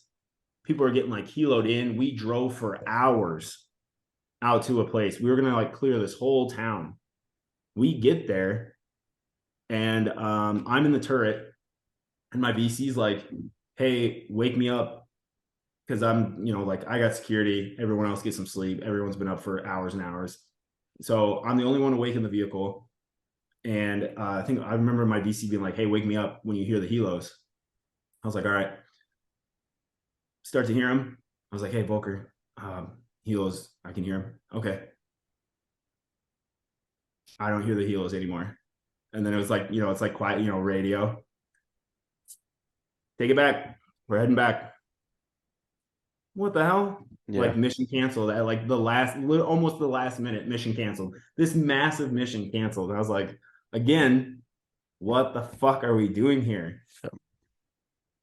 Yeah, it's pretty unfortunate to see, and especially at like the lower level where it's like, you're the pit bull that's let off the leash, and you're like got, 200 rounds of 7.62 length like slapped into your 240, and you're ready to get after it, and like, all right, like here we go, and then they're like, okay, no, no more. You're not going to get that opportunity today, at least. Like, what Yeah. the fuck, dude? Like wasting your time, and think of all like you know, the fucking fuel that's wasted on shit like that, all the time wasted in people's lives. Unreal. Unreal. But Yep. it happens. That's the way it goes. Is there is there any is there anything that stands out to you from that deployment that like you personally experienced or something that you witnessed that sticks with you today in terms of like I don't know like a leadership moment or a key takeaway that helped mold you into being able to deal with some of the obstacles that you've come across in your life. Um, I would say maybe a couple things. Or just like long-standing things, just like little things every day that I saw out of like my squad leader, of just like keeping morale high and like keeping us on track. Because like when we would go through like the lulls of like nothing's happened in a while, anything, like keeping us on track. I thought, like I said earlier, talk about hitting the lottery of leadership. Like he was awesome. Our section leader was really good through all of it. Um, yeah. I think there was one point where like uh I it was maybe a learning moment for me of like how a leader dealt with something that like I would try to hold on to of like taking criticism because um won't name names or positions, but or can I? Dude, that's on you, man. If you want to call somebody out or you got and I'm not in a but you can I don't who So knows like who's gonna hear it. I don't it's up to you. I like I said, our platoon sergeant had not been to combat. Um, and this was his first combat deployment of like 20 years and mine, being in the Marine Corps for like 2 years. And they're not to take away, he was good in like so many other things, but like dealing with like the low, like the corporals and below, he wasn't good at. He would like come in and we're on like an hour sleep and like no mail for a long time. So we're on like our last pack of like, mac and cheese things or, whatever we had gotten from home. You'd be like, all right, what do you fuckers got for me? Oh, anybody got some snacks, this and that? And we're like, dude, it's 120. Our AC doesn't work. We're trying to drink warm water and you're over in an AC hooch with a fridge. Like you should be bringing us stuff. and there was like other things. So we're leaving now, Zad, to go back to that big fob. And like I was feeling kind of homesick and I was like kind of out of it. And we're loading up the trucks. I was dragging ass, admittedly. He's like, Erickson, what the fuck? I was like, I'm just having a bad day. He's like, well, you want to say something? And I feel like he like picked up on it. And I was like, no, I'm good. He's like, no, come here. Come talk to me. I was like, no, I'm not gonna like, I gotta, we're loading up. He's like, get the fuck over here. Sits me down. He's like, what's going on? And I was like, he kind of like pried it out of me. I was like, Steph, you don't want to hear what I want to say. He's like, nope, fucking tell me. I was like, I'm about to say some stuff. So I like unloaded on him about every single way that I felt like he had failed us as a leader. And he was like, okay, get back to work. And I was like, fuck it. I'm going to say it, like at this point, I don't care. Later that night, he pulls me and two other guys out of the hooch. And he had like gone to supply and he had these like sweet backpacks and he gives them to the other two and then he gives me one. He's like, I appreciate you like talking to me like that. I appreciate that. And I was like, fuck, that could have gone a totally different Yeah, way. he could have given But you an that's e like he a could have given you like an e-tool and some sandbags, you know? yeah, seriously. Dig a hole. I don't give a shit. Dig a hole. So like, but like for him to take that just like to the chest of like I like when I say unloaded, I'm a pretty no filter person. No matter who's listening to me, like I'm gonna tell you what I think. I'm mostly that way. Um, so like I just unloaded on like everything, every bitch and gripe for probably 30 minutes that everyone had had in the platoon about him. I didn't like name names, Yeah. like, and he said this, like it was all coming from me, but I was like, this is what we think as a platoon about your leadership in this deployment up to this moment. And he just like took it right to the chest and then like said he appreciated it. Yeah. Now, Like, when you after you guys had this damn. interaction, did you see a change? I mean, I don't know how far along this is in your deployment, but did you see a shift or a change in what the things that you said to him, did he actually take that to heart and not just like, like the give you guys a pack from supply, but did he realize like the actual problems that were I coming think from? so. It Okay. did. Yeah, I would say so. Yes. That's good. Because not everybody gets that opportunity to open up and talk to your, like it might be one thing to your squad leader or maybe even a sergeant, but once you talk to a staff NCO or an officer and get that ability to do so, I think a lot of guys would be reserved in the way that they'd come off and how they'd, have those words. But I mean, good on you for being able to have one, good on him for giving you the opportunity to do it, and two, for you Yeah. to like, be open and honest about the things that you're fucking dealing with. So, is that's a good leadership takeaway to see that, hopefully he implemented some of those changes and didn't just leave you guys high and dry the rest of the deployment. Um, but throughout that, seems like you've gotten your experience and being a machine gunner, maybe not to the fullest extent that some other guys may have gotten to do so. Um, but you got that combat deployment under your belt. Is there any other notable things that had happened on this deployment that you want to bring to mention, or is wrap up the Afghanistan time? I mean, just seeing like it's cool like to see your friends that like you trained with and the times that we did get in the firefights and we did get to be machine gunners, like to see them shine or whatever, like getting to see your friends like be badass, Yeah, um like those are things like I think about our driver Job, still one of my buddies. Talked to him a bunch. Um, you know, he was a machine gunner too. Is a machine gunner, and he was our driver through the whole deployment. And like he, didn't get to like like you said, as much as other machine gunners, but like just to see him be like a kick-ass driver. And I know that sounds like stupid, but like he got us out of a lot of like shit situations and like, where we were either like precarious roads or, anything else. Just like I always felt very comfortable with him. Like, I trusted him as a driver. Like I'm, in some ways I like trust him with my life because, well, you're in up in the time, I you're up in trusted the him with my turret. life, Yeah, but like I mean, I trusted him to like make the right decision. I mean, we ended up hitting IED anyway, so I guess that would be my other pretty memorable moment of hitting IED, getting blown up, standing in a turret. But like, I feel like definitely without him like being as good of having that skill set, like maybe we would have hit more, or maybe we would have tipped a vehicle, or maybe we would have gotten into shittier situation. I don't Yeah, know. Like I it all, said, just watch your, excuse me, watching your friends like do their jobs and be like kick ass. That's cool to see.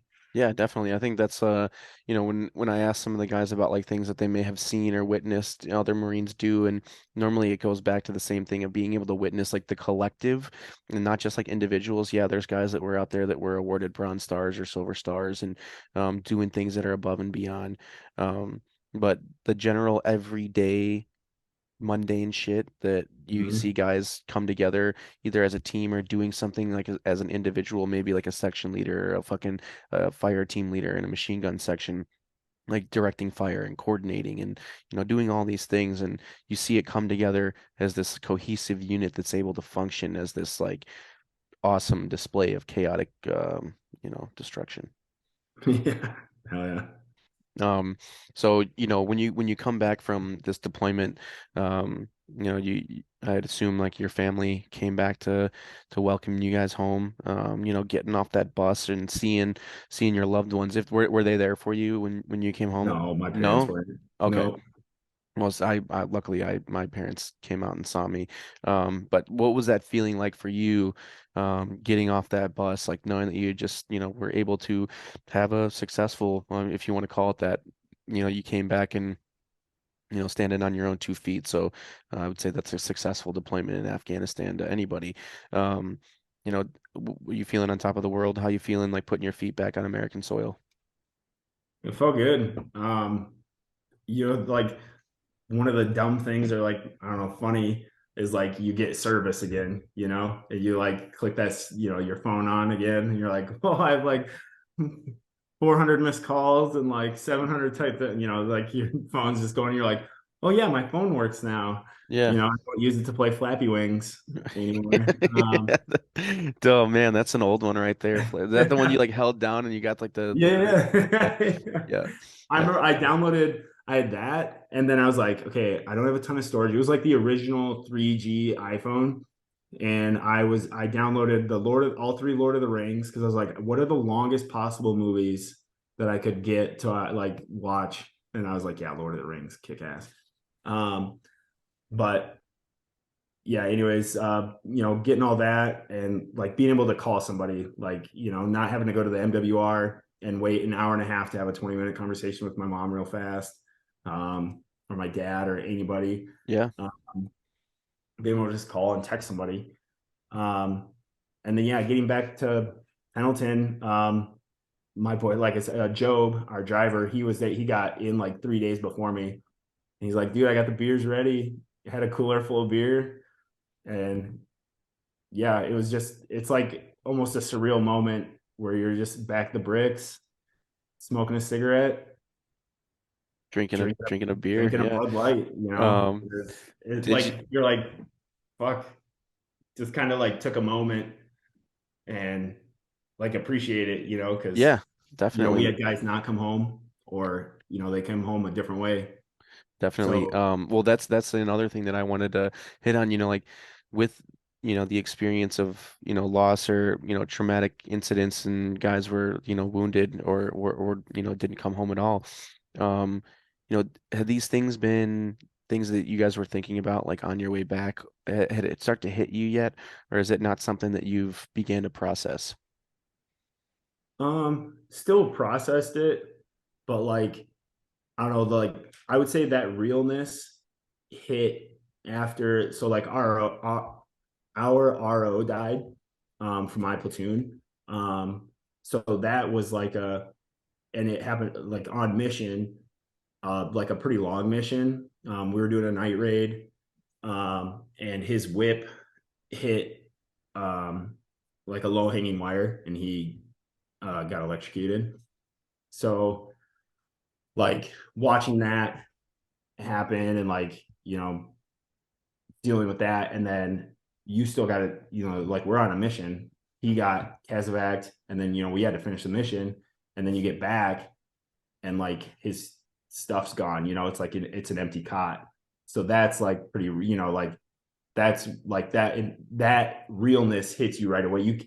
You know something happened, obviously, like right then, but then like going back, and not all of us are in that hooch still, and there's just like an empty cot. And you're like, fuck, Yeah. so like that realness hits right away. But then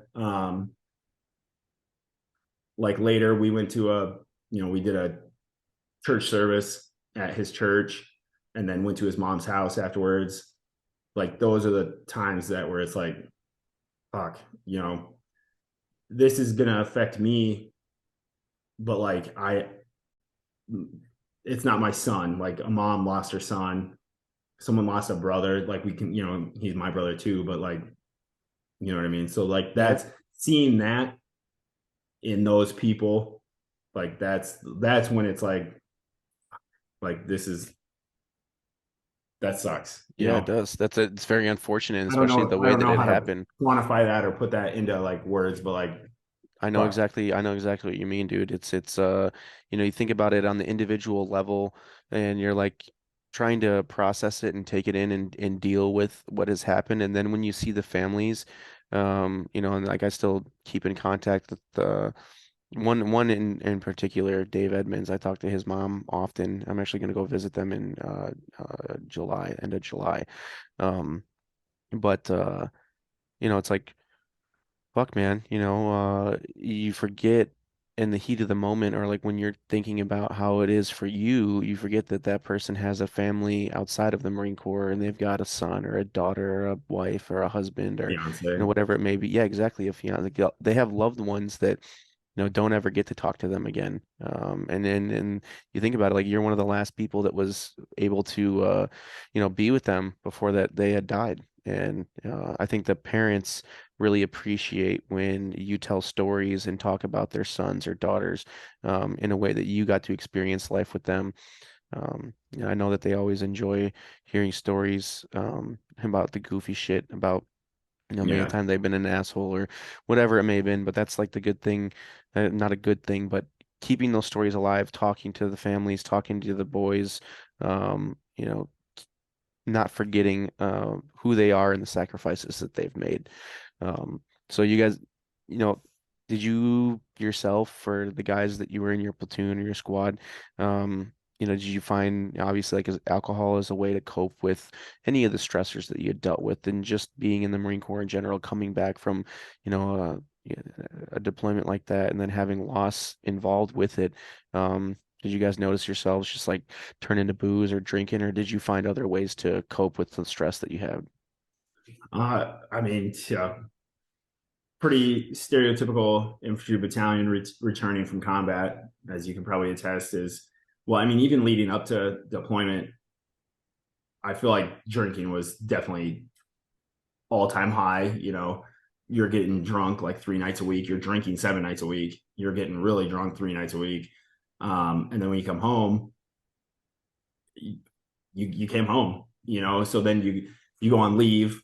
That's basically 30 like days of boozing.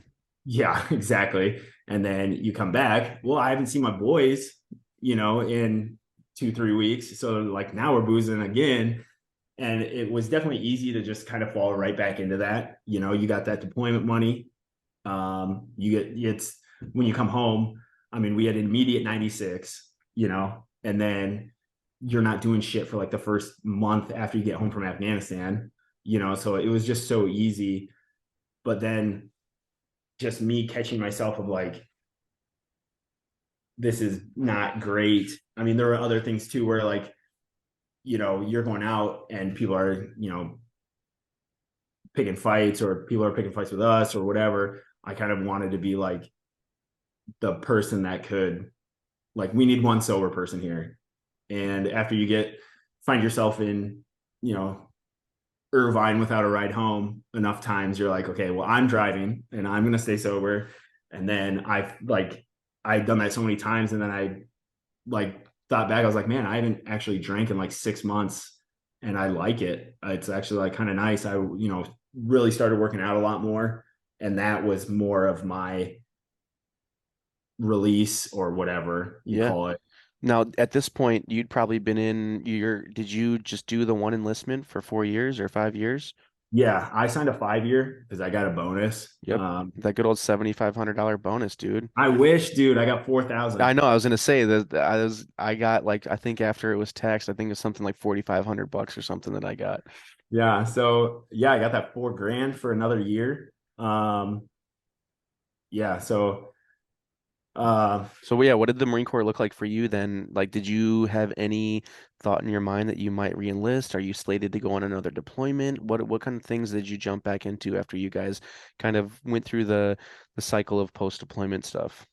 so we kind of got to that point where it's like we've done 2 deployments, we're all closing in on 3 years, and that's where you can like, move, or like you're saying like I'm getting out now, and they move you to like headquarters company, or like people go to the range, like what's the boot camp Yeah, range? Edson Range. Edson range, there you Yeah.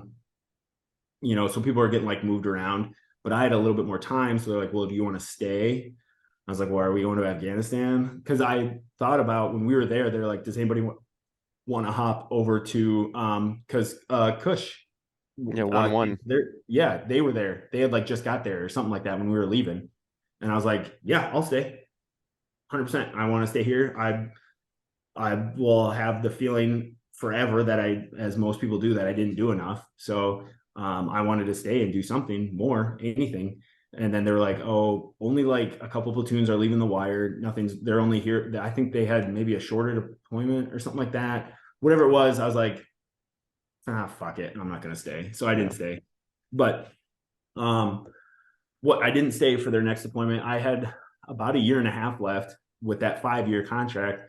Um, so I tried to go do body bears in San Diego. I was like a little bit bigger than I was when I first got in, and I was like, man, all they do is like lift and drill, and that sounds pretty awesome for the next year and a half. So I tried to get on with them, but they just weren't accepting people, or I don't know, whatever. I feel like that's what it was. Like they just weren't accepting people. I don't remember why it fell through, but um, our company Gunny at the time found this school, and he's like, you could go. I actually know the Gunny over there. You could go to this little schoolhouse over on Main Side, Pendleton. So I went to Combat Skills Training School on Pendleton, which was pretty cool. Actually, it was like the best way to finish Oh, out. that's right. You told me about that. That's when they took a bunch of you guys. You were like basically teaching the Pogues how to do like infantry stuff. Yeah, yep. Yep. So we ran like a 2 week machine gun course. We had like a week general skills, like land nav and like like super basic infantry stuff, and then we added a team leader course, which was like a 2 week haze fest of like for their NCO. Like it was pretty much all NCOs. Or like if they had like a really locked on Lance Corporal, they would come do it. But like, yeah, so it was awesome. It was like, man, there was probably 15 of us over there. Um, grunts on main side, and it was sweet. It was awesome. So that's where you finished out like the last year and a half year Marine Corps time. Yeah, and then I was able to get out 6 months early with the verb. Nice. So yeah, it was sweet. I Did you, got real quick, did you get married while you were in the Marine Corps? nope. No, okay, okay. So at this time you stayed, yeah, see that's one thing that I never did was get married. So I stayed live the bachelor life like the entire time I was in the Marine Corps. Yeah, yeah. I got way out of height and weight uh, recommendations or Standard. standards, Yeah. which was, but like not in a lazy way. I took like I had a whole plan of like I was gonna go play football again. So and our section leader, who was again one of the best Marines I had ever met, and I hate it because I can never remember his name because I want my brother to like find him because you can like look people up, and I like want to tell him again that I still think about him, but like one of the best Marines I ever met. He was my section leader there. He's like, if you ever like fall out of one of the PT events, or you are not up to standard, like to my standard for like the PT events with a class, or if I run PT and you're not hanging, you're on my workout program. And I was like, shit. So I've like lifted super heavy. I like did sprints and I was running. Everything is like the best shape I've ever been in. But I think the weight standard for 6'2" is like 200 or something like that. And I was rocking like a 240. I was like Yeah. 240 at that time. I mean, I was a beefcake. Yeah. But like I could run 3 miles in like 20 minutes. I was fast. I was strong. I could like hike all the machine guns. So I was like, this is like the most fit I'd ever been in my life. Cause I was like, I know I cannot fail PT because this dude was like a scout sniper, crazy, crazy fitness. I was like, there's no way I'm getting on that dude's workout program. Yeah. No. So it seems like you had a good, like exit, duty, I guess, if you will, like whatever you were doing Yeah. with those guys. It comes to that time, you make the transition. Did you have any like hiccups or struggles, in that transition route of kind of what you're going to do after your time in service and like where you're going to go? And are you thinking about like, man, how am I going to do this? Or were you excited to do it? Yeah, I was ready to get out. I had thought, like I said earlier, like, man, I'm gonna go be with PJ.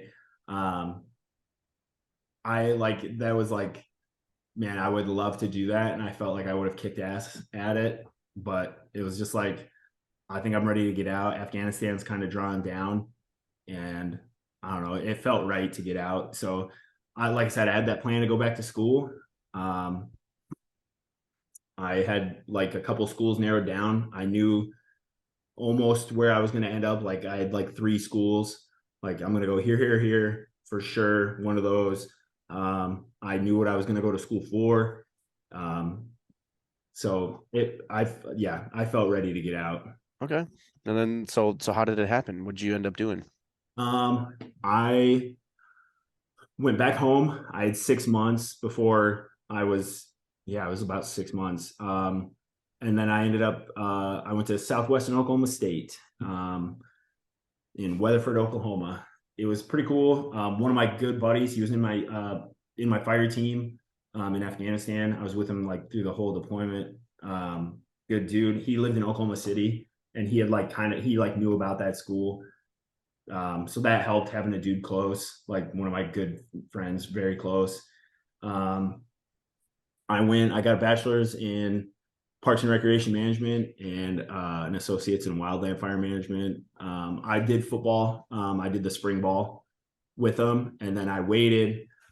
I had kind of made up my mind. I was beat up, like everything hurt. Like going through spring ball, I was like, I'd go home. I was living alone, and I'd go sit on the couch. And like some nights, I would just sleep on the couch because it hurt too much to get up. My knees hurt, my back hurt, like all the grunt stuff of like being a grunt for 4.5 years. And I was like, man, this sucks. I don't know if I can do a season. Like this is just spring ball, and I'm like hurting. I'm 25, which is not old, but I'm playing football with 18, 19, 20-year olds. They're all spring chickens. And I'm like, oh, man, this sucks. Tom Brady did like 23 years in the NFL. No big Yeah. deal. And I'm bitching about doing spring ball. But I was like, all right, we did our spring game or like a scrimmage or a spring scrimmage or whatever. And then we had a meeting with the coach, and I met with the D coordinator. And I was like, what do you think? Whatever. He's like, yeah, well, I'm going to have you on the team for next year. And I was like, I appreciate it, but I'm good. Appreciate the opportunity. Damn, so you gave up on the football. Yeah, I hung him up. The NFL wasn't ready, Yeah. So They yeah, weren't ready. They weren't ready for you. It wasn't that you weren't ready for them. yeah. Now, did you, when you get to this point and you realize like, fuck, man, I'm kind of beat up. Like, at any point in time, are you unhappy or like blaming the Marine Corps, thinking like if I didn't go to the Marine Corps, my body wouldn't have been fucked up like this. I might have had more of an opportunity to be able to be successful playing football. Any of that stuff ever cross your mind? It did because I thought about like, man, I should have just went right away. I pissed around for a year and a half, got in debt, um, and I don't mean to say wasted. Like every experience you can learn something from, which I learned a lot from that of like my 3 semesters of it, a lot of like what not to do. Hmm. My first 3 semesters of school, but like I felt like, man, I'm just behind now. Like I wasted that year and a half. like, man, I should have just went to the Marine Corps right away. I could have gotten out, I've been younger. I could get, like, I had this whole thing of I could have gone to a JUCO and then I could have went to a better school. And I was like, I'm rationalizing it in my head of like how perfect it would have been. It would have been so much better, but you know, Yeah, it's always the shoulda, woulda, coulda, and you yeah. like you So sit there and yeah, it never like it's almost like I always wanted to do the same thing. I just like I felt like I messed up the timeline. Like I love where I'm at now, and like everything happened for a reason. But like at that time, I was like, man, I fucked this up. I could have been better. I could have done things different. Like everybody does. yeah. Well, so you get into the firefighting while you're still in school, or is it after you've gotten your degree that you go out and you're in the field? I got to do a full fire season as an internship, which was awesome. So it like counted towards school, and I was getting paid and everything. So Nice. that was super awesome. I got to go do like my one of the semesters was me going to do firefighting, which was awesome. Loved it. Football was really hard on my body, so I took a couple weeks off and then went and did wildland firefighting because it was way better on my body. Um, I sensed a little bit of sarcasm there. yeah, stupid. Um, so yeah, I got to go do that up in northern Arizona, the Kaibab Forest. Like, Dude, do you know a guy named PJ Brooks by any chance? I don't. Oh, as a Marine, I'm pretty fucking sure he was in the same. He was a wildland firefighter. I think he got out of the Marine Corps in like 2012 or 2013, but I'm pretty Okay, positive that's the same AO that he was fighting fire in. really? Yes. Awesome. He Yeah, lives in, yeah, that'd be a small world. I'm sure it'd be crazy yeah. if you guys knew each other, but I mean, the world's like this big. You know what I yeah, mean? Never know. Yeah, so got to go do that. Did my first season up there. It was awesome. Loved it. Met some super cool people that like I'm still very close with. Um, it was great, and it was like I think about that first fire season. I was not that far removed out of the Marine Corps. I was going through like just trivial dumb stuff like a breakup and like figuring out like I was about to graduate, so it was like there was just all like it was a lot. I was like I said, not that far removed from the Marine Corps, maybe still dealing with like I don't know if you would call it separation anxiety. I don't know if that's the right word, but like yeah, I'm missing my friends a lot. And then like 6 months, I go up into the woods of northern Arizona. It was like it was perfect. I was outside every day, all day, up in the mountains. Um, our bunkhouse was out in the middle of nowhere. Our station was like in this small town outside of Flagstaff, and beautiful out that way, dude. it I was it love was, it. it was gorgeous, and like that was what I needed. I got to catch myself sitting on a mountainside, staring out into God's beautiful creation, and like that was perfect for me. It's exactly what I needed at that time Yeah, of this buffer of like I'm still doing like grunt work, um, fighting fires. I still got that like adrenaline. I'm with dudes, they're not Marines. You can never replace a Marine, but like it was like very like-minded people, and it was like this nice buffer of like, okay, I'm like transitioning back into the world almost. And like it was like a weird form of like meditation for me almost. that's awesome. That's a Yeah, good it thing to was. hear because I think a lot of guys don't have that capability for, you know, almost, yeah, you're still getting it and like you're, fighting fire, but excuse me, with like how you said, almost in a way of meditation, like it's a decompression phase where, Yeah, you've been like hyped up doing all this stuff, you're worried about this, and now you get to go out in the woods in the wilderness for 6 months. And yeah, there might be some chaotic stuff that's thrown in there, but you're removed from all the madness that's going on. You're able to sit back and, kind of contemplate the things that you're doing and formulate like where you're going next from here. yep. It seems like you were capable to, you were able to do that. So, once that season was finished up, what was your, school's, on the cusp of getting finished? You obviously graduate. What's your next plan? Where are you headed from there? So I graduated. I went back out and did another season Shit. for Wildland. And then I thought about staying because I loved it. I miss it all the time. One of my best friends is still doing it. Same forest, same area, and like I miss that job a lot. It's awesome. Like I said, getting to be out in the wilderness. I'm an outdoor person, and that is like a huge, like you said, decompression or meditation or whatever you call it. Like I love that. Anyways, so I contemplated staying, but at the time, the pay is not amazing for what you're doing. Um, and like I mentioned earlier, everything hurt. Um, just beat up, knees hurt, back hurt, all that stuff. So I was like, man, I think I just kind of want to take this in a different trajectory. And I kind of had like plans or I had thought about it. It was like on the back burner of something like, man, I could really see myself doing this. I would love this. And I wanted to get into strength conditioning, start my own gym, and like, roll that, start a business. So I got done. I finished that season and I got enrolled at ASU um, under their exercise and wellness program.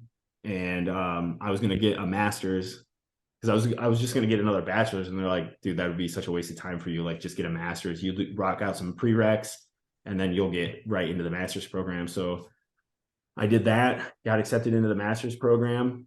Um, in those semesters of doing the prereqs, um, I met an Army vet, an Army officer, um, who owned his gym in Phoenix, and he talked in one of my classes. It was a leadership class. So he came and talked. He was a guest speaker, and it's funny because like it's crazy how things work out.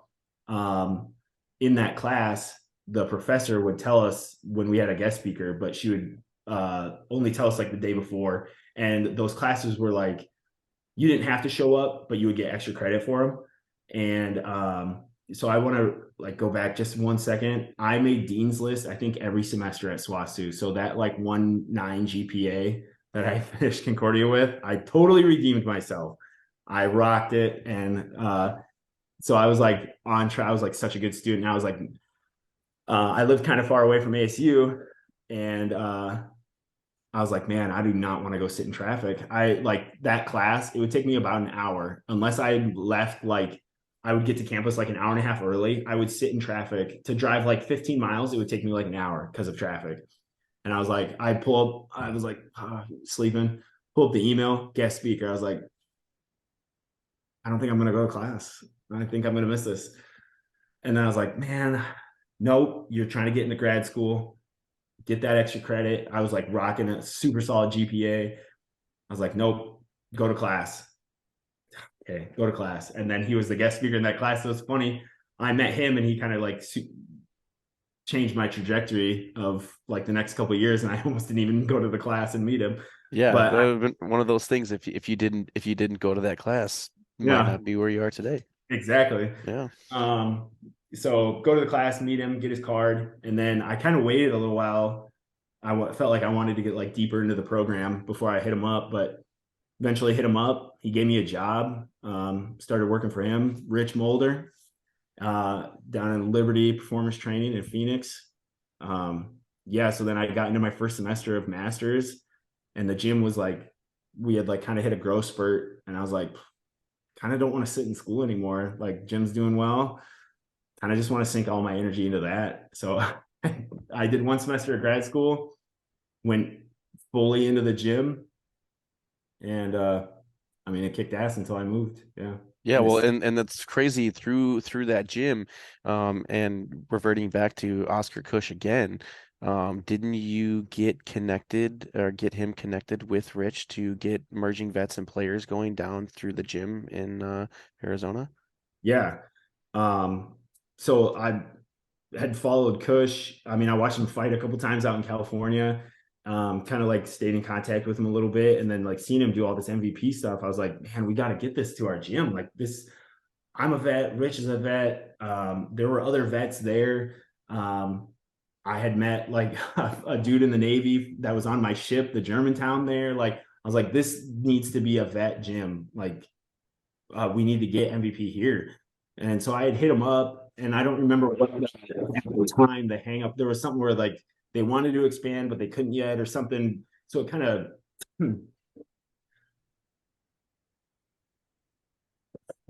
sorry. Huh. So we couldn't get it out there right away. But yeah, just stayed in contact with him, and then they got set up, and yeah, MVP is rocking out of Liberty now. So it Good. was pretty awesome. Yeah, that's a good organization for guys and gals that had served to get involved with, way to get involved and interactive in the community, get involved with some non other nonprofit organizations that are out there, and also just find a little more camaraderie, and you get to do some workouts together and get together and get some shit off your chest. I really think what MVP is doing is a good thing. Yeah, Um, but absolutely. but you ended up leaving Arizona and you ended up back in Nebraska, correct? Yeah. So moved about a year ago. Came back home, not to my hometown. I'm in Omaha right now. Um, but yeah, sadly had to leave Liberty. Had a kid, got two more on the way. Just wanted to be closer to family.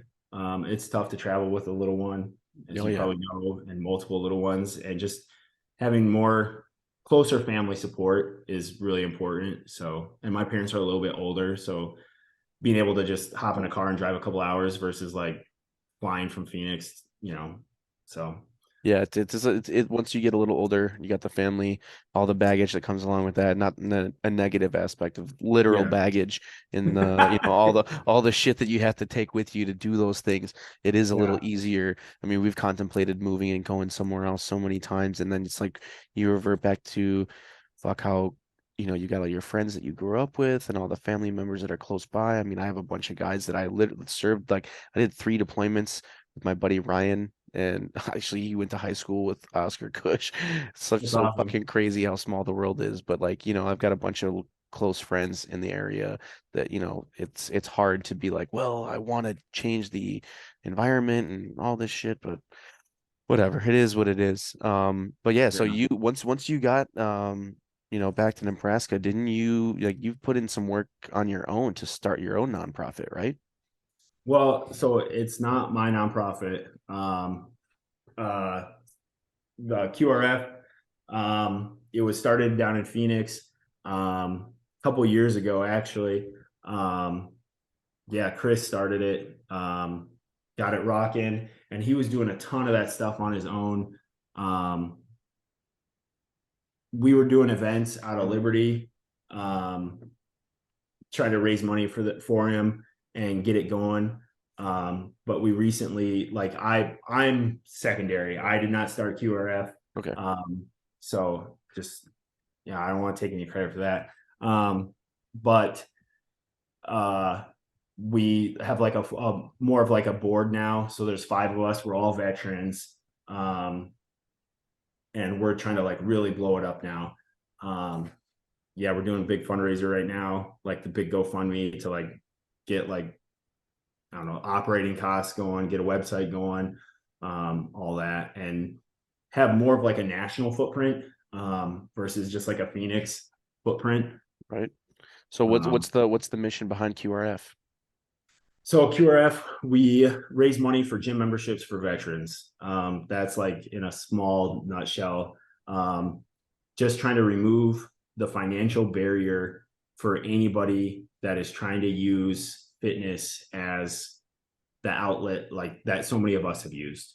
Every one of us on the board, it's myself, uh, excuse me, Rich, owns the gym. Lauren, she's a vet. Like I said, we're all vets. But she has her, she does, she's a lawyer, so helps veterans navigate the VA. But she's like a power lifter, um, does her fitness thing. Chris, the founder, he used fitness after, I mean, he's got a super long story about how he came to QRF and his whole road, but of him using fitness to cope with stuff. And then Chuck, who is actually works at ASU and actually had helped me get onboarded at ASU through all that stuff. So like he's in the exercise and wellness program there. So like we all have that vet tie and we're all tied into fitness. So we've all used fitness to like navigate our own, I don't know, transition or trauma or whatever Yeah. you know.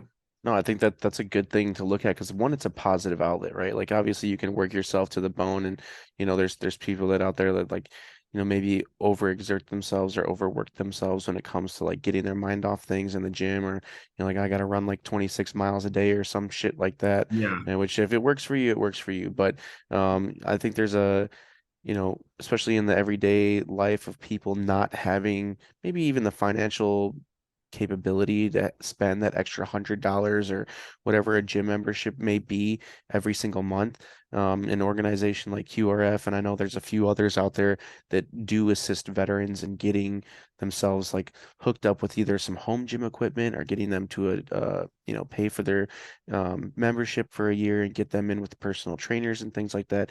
It gives them the capability to again, find that positive outlet that's not drinking or drugs or, whatever negative things that you can think of that you'd focus your time on.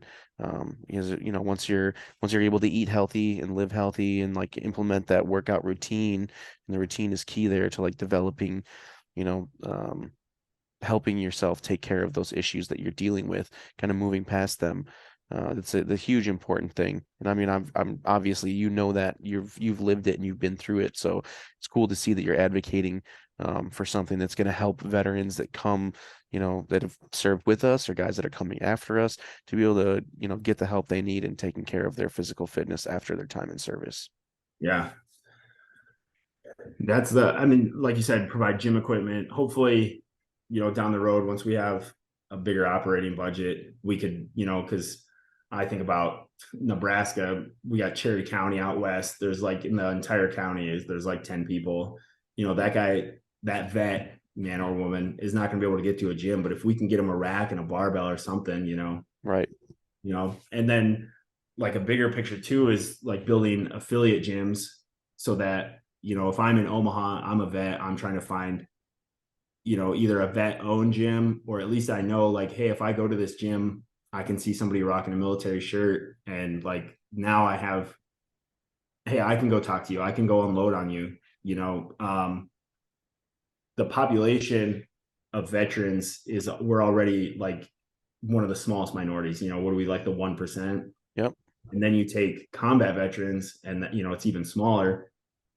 So for me to find somebody that I can go talk about, like, hey, I've been in combat, I've seen my friend die, um, and you have too, like that's such a rare occurrence that like maybe we take for granted because like we're in the community, but once you get back out into the world, back to your hometown, you might not have that. But if we can build a community of those people, now I'm accountable to show up, get a lift in with another vet that I can like Yes. really vent to about something, That like that really vent to, and not somebody looks at you like, what the fuck is wrong with you? Yes, yeah, You that's know? that's huge. Like the accountability factor, I think that's a big reason on why a lot of guys and girls are struggling with, they don't have somebody like when you're in the military, it's easy because you've got like your squad leader, or platoon sergeant, or whoever runs your S shop or whatever, like making sure like, okay, you're gonna get PT and you're gonna do these things. Like somebody else is holding you accountable for that. And, for doing that for such a long time, it's hard to find the discipline and the motivation to do it on your own. So when you're connected to a community like that and you've got other people that are willing to be like, hey, why didn't you show up to the gym? Or we're gonna be at the gym at this time. And then like, oh, hey, I've got stuff going on. Or when you're not at like, hey, you didn't show up and work out the last 4 days, maybe somebody should reach out to you and be like, hey, brother, you doing all right? Is there anything I can help you with? Yep. Like, you got shit going on. And, I've been fortunate to find that with We Defy, the We Defy Foundation with jujitsu. Like I go to the jujitsu gym in my hometown. It's owned by a Marine. He's a combat veteran, served he invaded Iraq and fought in the, I think it was the Second Battle of Fallujah. But he's an older guy, runs the jujitsu gym. I don't show up for 2 days. I mean, he understands that I have the kids and I have, all my outside responsibilities. But he just checked, hey man, doing all right? Haven't seen you at the gym. I know you got stuff going on. Just want to make sure everything's good to go. Like, yep, I'm Yep. good, brother. So even something like that, that helps. helps establish the routine, helps establish relationship, Yep. and it keeps you accountable to obtain those goals that you say that you actually want to do. Like you've got to put in the work yourself. Can't expect everybody else to do it for you. Yeah. When it kind of like it goes, I think about like being on deployment. If we had, a shitty time, I remember lots of times being able to go to the gym and it might have been a shitty set of dumbbells, or, we had a halfway decent gym at one of our fobs, but like it was really nice.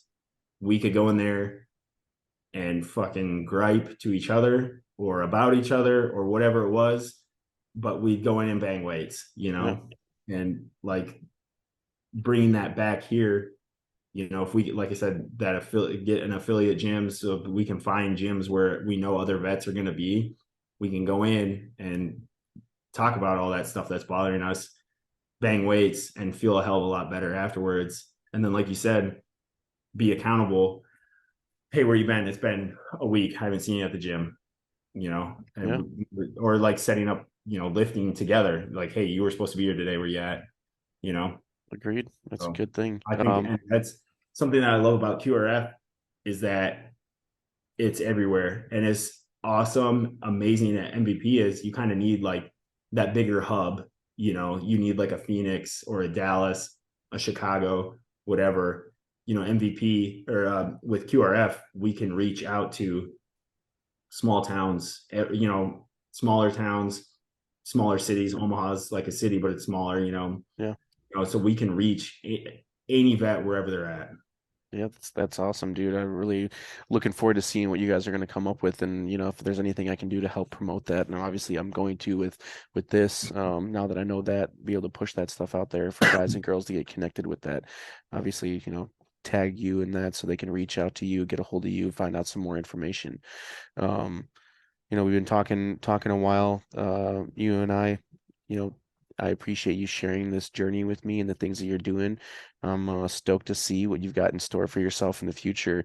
But, we talked about this journey of, you've had some ups and downs you went through and, you know, maybe not did the best your first go around in college, right? But you went back and you were able to rebound and show some resilience and you go back and you knock it out of the park. Same thing. You had this goal that you had established with wanting to be a Marine Corps machine gunner. You did that. You went to Afghanistan. You were able to, hold up your end of the bargain on fulfilling that, and the Marine Corps assisted you in doing that. Not like you came out completely unscathed, and there's some invisible wounds, and you've been blown up. I'm sure there's a few things that are, been rocked and rattled. Through all these ups and downs that you've experienced through that time in service, and what you've done now, and now that you've got this family and you're doing all these great things. If you could go back to, 18-year-old John, at some point in your life, younger John, and if there's a piece of advice, a word of advice you can give him through this journey that you've experienced, what would that be? Man, I don't know. Save your money. I think everybody, I think everybody would say that. No, that's a huge. I mean, that's a key point. I think you go back to those times, and you get that $4,000 sign-on bonus that you miss a couple grand from there because Uncle Sam's got to tax you all the times you spent drinking and boozing and partying and buying pointless shit or whatever it may be. I think it's obviously saving your money is a huge thing that younger guys need to hear. They might not always take it to heart, but if it's reinforced, that's a positive message. Um, you know, Keep your head up. It's gonna get better. yeah, Sucks right now, but I always say, if anything shitty's happening, I always say it's gonna be okay. It's not right now, but it will be. yeah, that's good. You know, if there's a guy, that kind of goes into the next one. There's plenty of guys and gals out there that have different experiences, whether they be from combat or military sexual trauma, a loss in the family or a training incident or whatever it may be, and they're struggling hard, right? Through the experiences that you've had, keeping your head up, moving forward, knowing that everything's going to be all right, and there is a new day tomorrow. Is there something else that you could think of that might be an impactful takeaway from your time in service, things that you've learned, showing resilience, kind of biting the bullet and keep pushing forward or pressing forward. What's another takeaway that you've gathered over the years that you could implement on somebody that's going through a tough time right now? Use your friends. I've been that guy that somebody called to reach out to about the shit they're going through, and I've called other people. Um, and I know sometimes like other people have said it to me that it wasn't easy, or like they didn't want to do it, but they felt better, and I've felt better after I did it. But like talk to your friends. And I know that's maybe sounds stupid or easy, or maybe like a too easy of a solution, but like just call your friends. Call the Like I said, there are so few people that know what you've been through. But like, another combat vet can tell you, like, I know I've been there. Other resources are like, well, you can go to therapy or this or that. You know, the overwhelming odds are that that person has absolute zero clue what you've been through. But you're free, like you have their number. Call them, text them, whatever it needs to be. Drive to see them, ask them to drive and see you, meet up halfway, whatever it is. Like, talk to your friends that know what you've been through. They're the few that know. Talk to them about it, whatever it is. And even if it's not that, if that's not what's bothering you, if it's something else, it doesn't matter. Just talk to them. Talk, like, bitch about whatever you need to, because they're gonna take it. They're not gonna tell you, well, have you tried this? Do you need to do this? They're just gonna tell you, like, fuck, that sucks. I know, man. I'm going through it right now too. Or I've been through it and I'm on the other side, and this is how I got through it. You can try that, or you want to call me tomorrow and bitch some more. If that's what helps, do it. I don't care. But I mean, the overwhelming mission of QRF is ending veteran suicide. Um, and I guess that's kind of all our missions. Is none of us wants our friends to do that. So I guess that would be my biggest, I don't know, yeah, thing to tell somebody else, another vet, is just fucking talk to your friends, man. Tell them that you're like, they're stronger than stigma. The stigma of, like, I'm tough Veterans. in this. Yep. Of not wanting to tell your friend that I'm fucked up. I feel fucked up right now. I'm having a hard time. It's okay. It's okay. Yeah, it You're fucked is. up. It's okay. I've been fucked up too. We're all fucked up. Yeah, the biggest thing of, moving forward in the right direction is having like that open and honest lines of communication and being somebody that's like, if I'm willing to share my story, and that's kind of like, like your mission with QRF, and like this is kind of my mission with doing the podcast, is getting the stories out there and having people tell these firsthand points of view, and then kind of culminating with like the things that you can implement on other people, like a takeaway that can give them the ability to help out when they're in those stressful situations or something that they're struggling with. Um, you know, if we can connect with each other on these different levels and show that we have so many common similarities, regardless of the branch that you were in or the job that you held while you did it, and then afterwards, like making something of yourself and trying to do something that puts you in a better position than you were the day before. And throughout that journey, you're going to experience a lot of hardship and some ups and downs and the struggles and the stress that comes with that. And when it gets tough, like you can't take all that weight on yourself and rely on yourself to do it. So that's why we have support systems out there. And like, from this relationship that you and I have built through sharing our experiences together and talking about these things, like it's just another person to add to that Rolodex that's automatically entered into your phone. You can send Yep. as simple as sending a text message, being like, hey, I'm thinking about you, or be like, hey, man, I'm thinking about you because I'm having a tough time right now. When you get a chance, like, give me a call. The phone works both ways, and a lot of people I hear, they're like, well, nobody called me, nobody's reaching out to me. Like, well, why the fuck didn't you reach out to your friends when you were struggling, knowing that they know you've been through the similar situations? And it comes down to a lot of the time, nobody wants to be seen as weak. Mhm. and nowadays, dude, I think it takes a lot more strength and a lot more of courage to open up about the things that you're struggling with. So I'm glad that you say that. Um, the final question I have for you is the heater, the curveball that I always throw at the end. You grew up during it, you watched the GWAT happen, you watched your brother go participate in it, and then you got the chance to do it yourself. The global war on terror as a whole lasted from 90 or 2001 to 2021. A lot of loss throughout that 20 years, and we both got our chance to experience and partake in that. With all the things that you've done, all the things that you've seen, the training, the combat, the loss, the points of triumph, and feeling like you're on top of the world. And here we are now, got to watch the downfall in Kabul and the way that we evacuated. If you could summarize the global war on terror in one word, from your point of view, your experience, what would that one word be? Clusterfuck. Is Yeah. that two words? No, I think it's a conjoined word, a conjunction. It's funny because you said multiple times, when you're talking about your experience in Afghanistan, and you're kind of just like reverting back to that question yourself of like, what the fuck are we doing here? Like what is this at hand? And um I think pretty much everybody that's deployed to Iraq or Afghanistan or Syria or been involved with even a humanitarian operation in whatever way that you've correlated your time in service, or how you you know completed your time in service, or served in whatever branch it was. Like, I think everybody can resonate with the words clusterfuck about the GWAT. Yeah. Yeah, it's like you think people ask me, and I've thought it, probably you too, is was it worth it?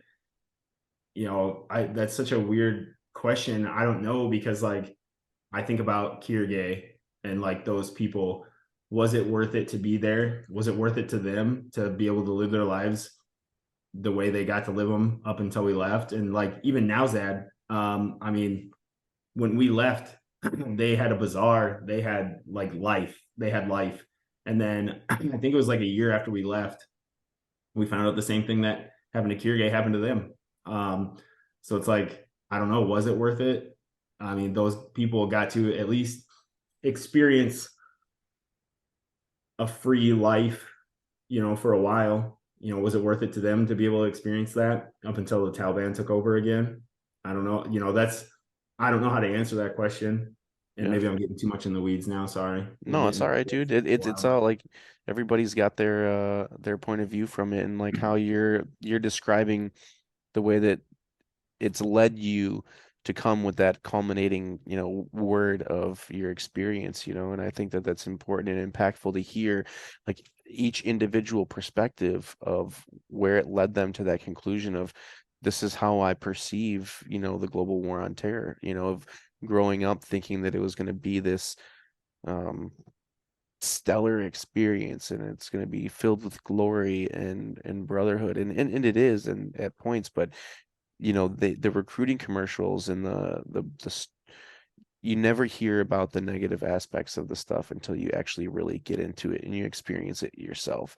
So it's not Yeah. something that you can, even like you don't you can train, you can prepare to fight, you can do the ranges and the dis and ass and the fucking, immediate and remedial action drills.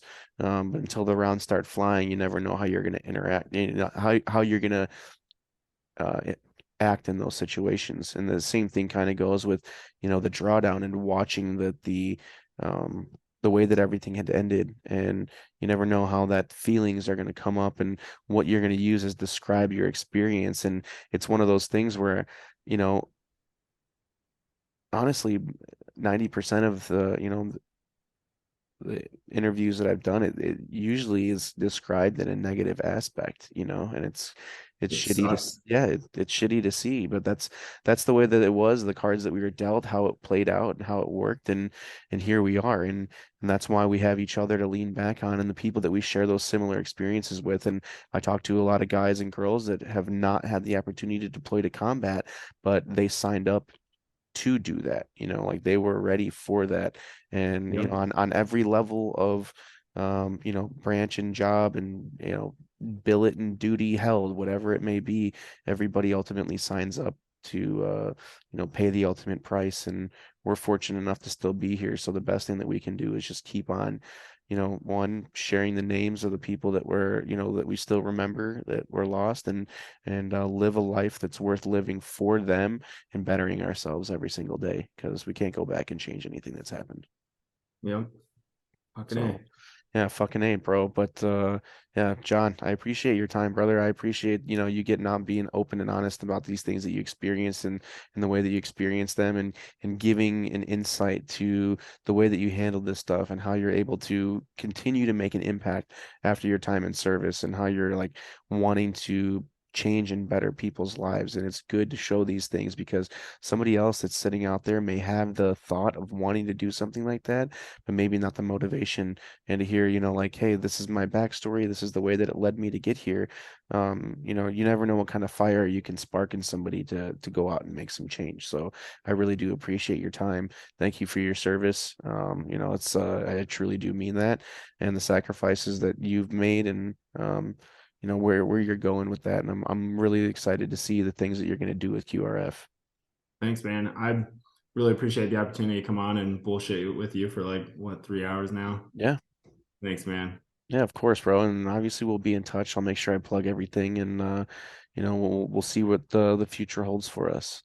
Awesome. Thanks, dude. Of course, brother. And yeah, guys, thanks for tuning in to another episode of the Pressing Forward podcast. I was with United States Marine John Erickson, and we'll see you guys next time.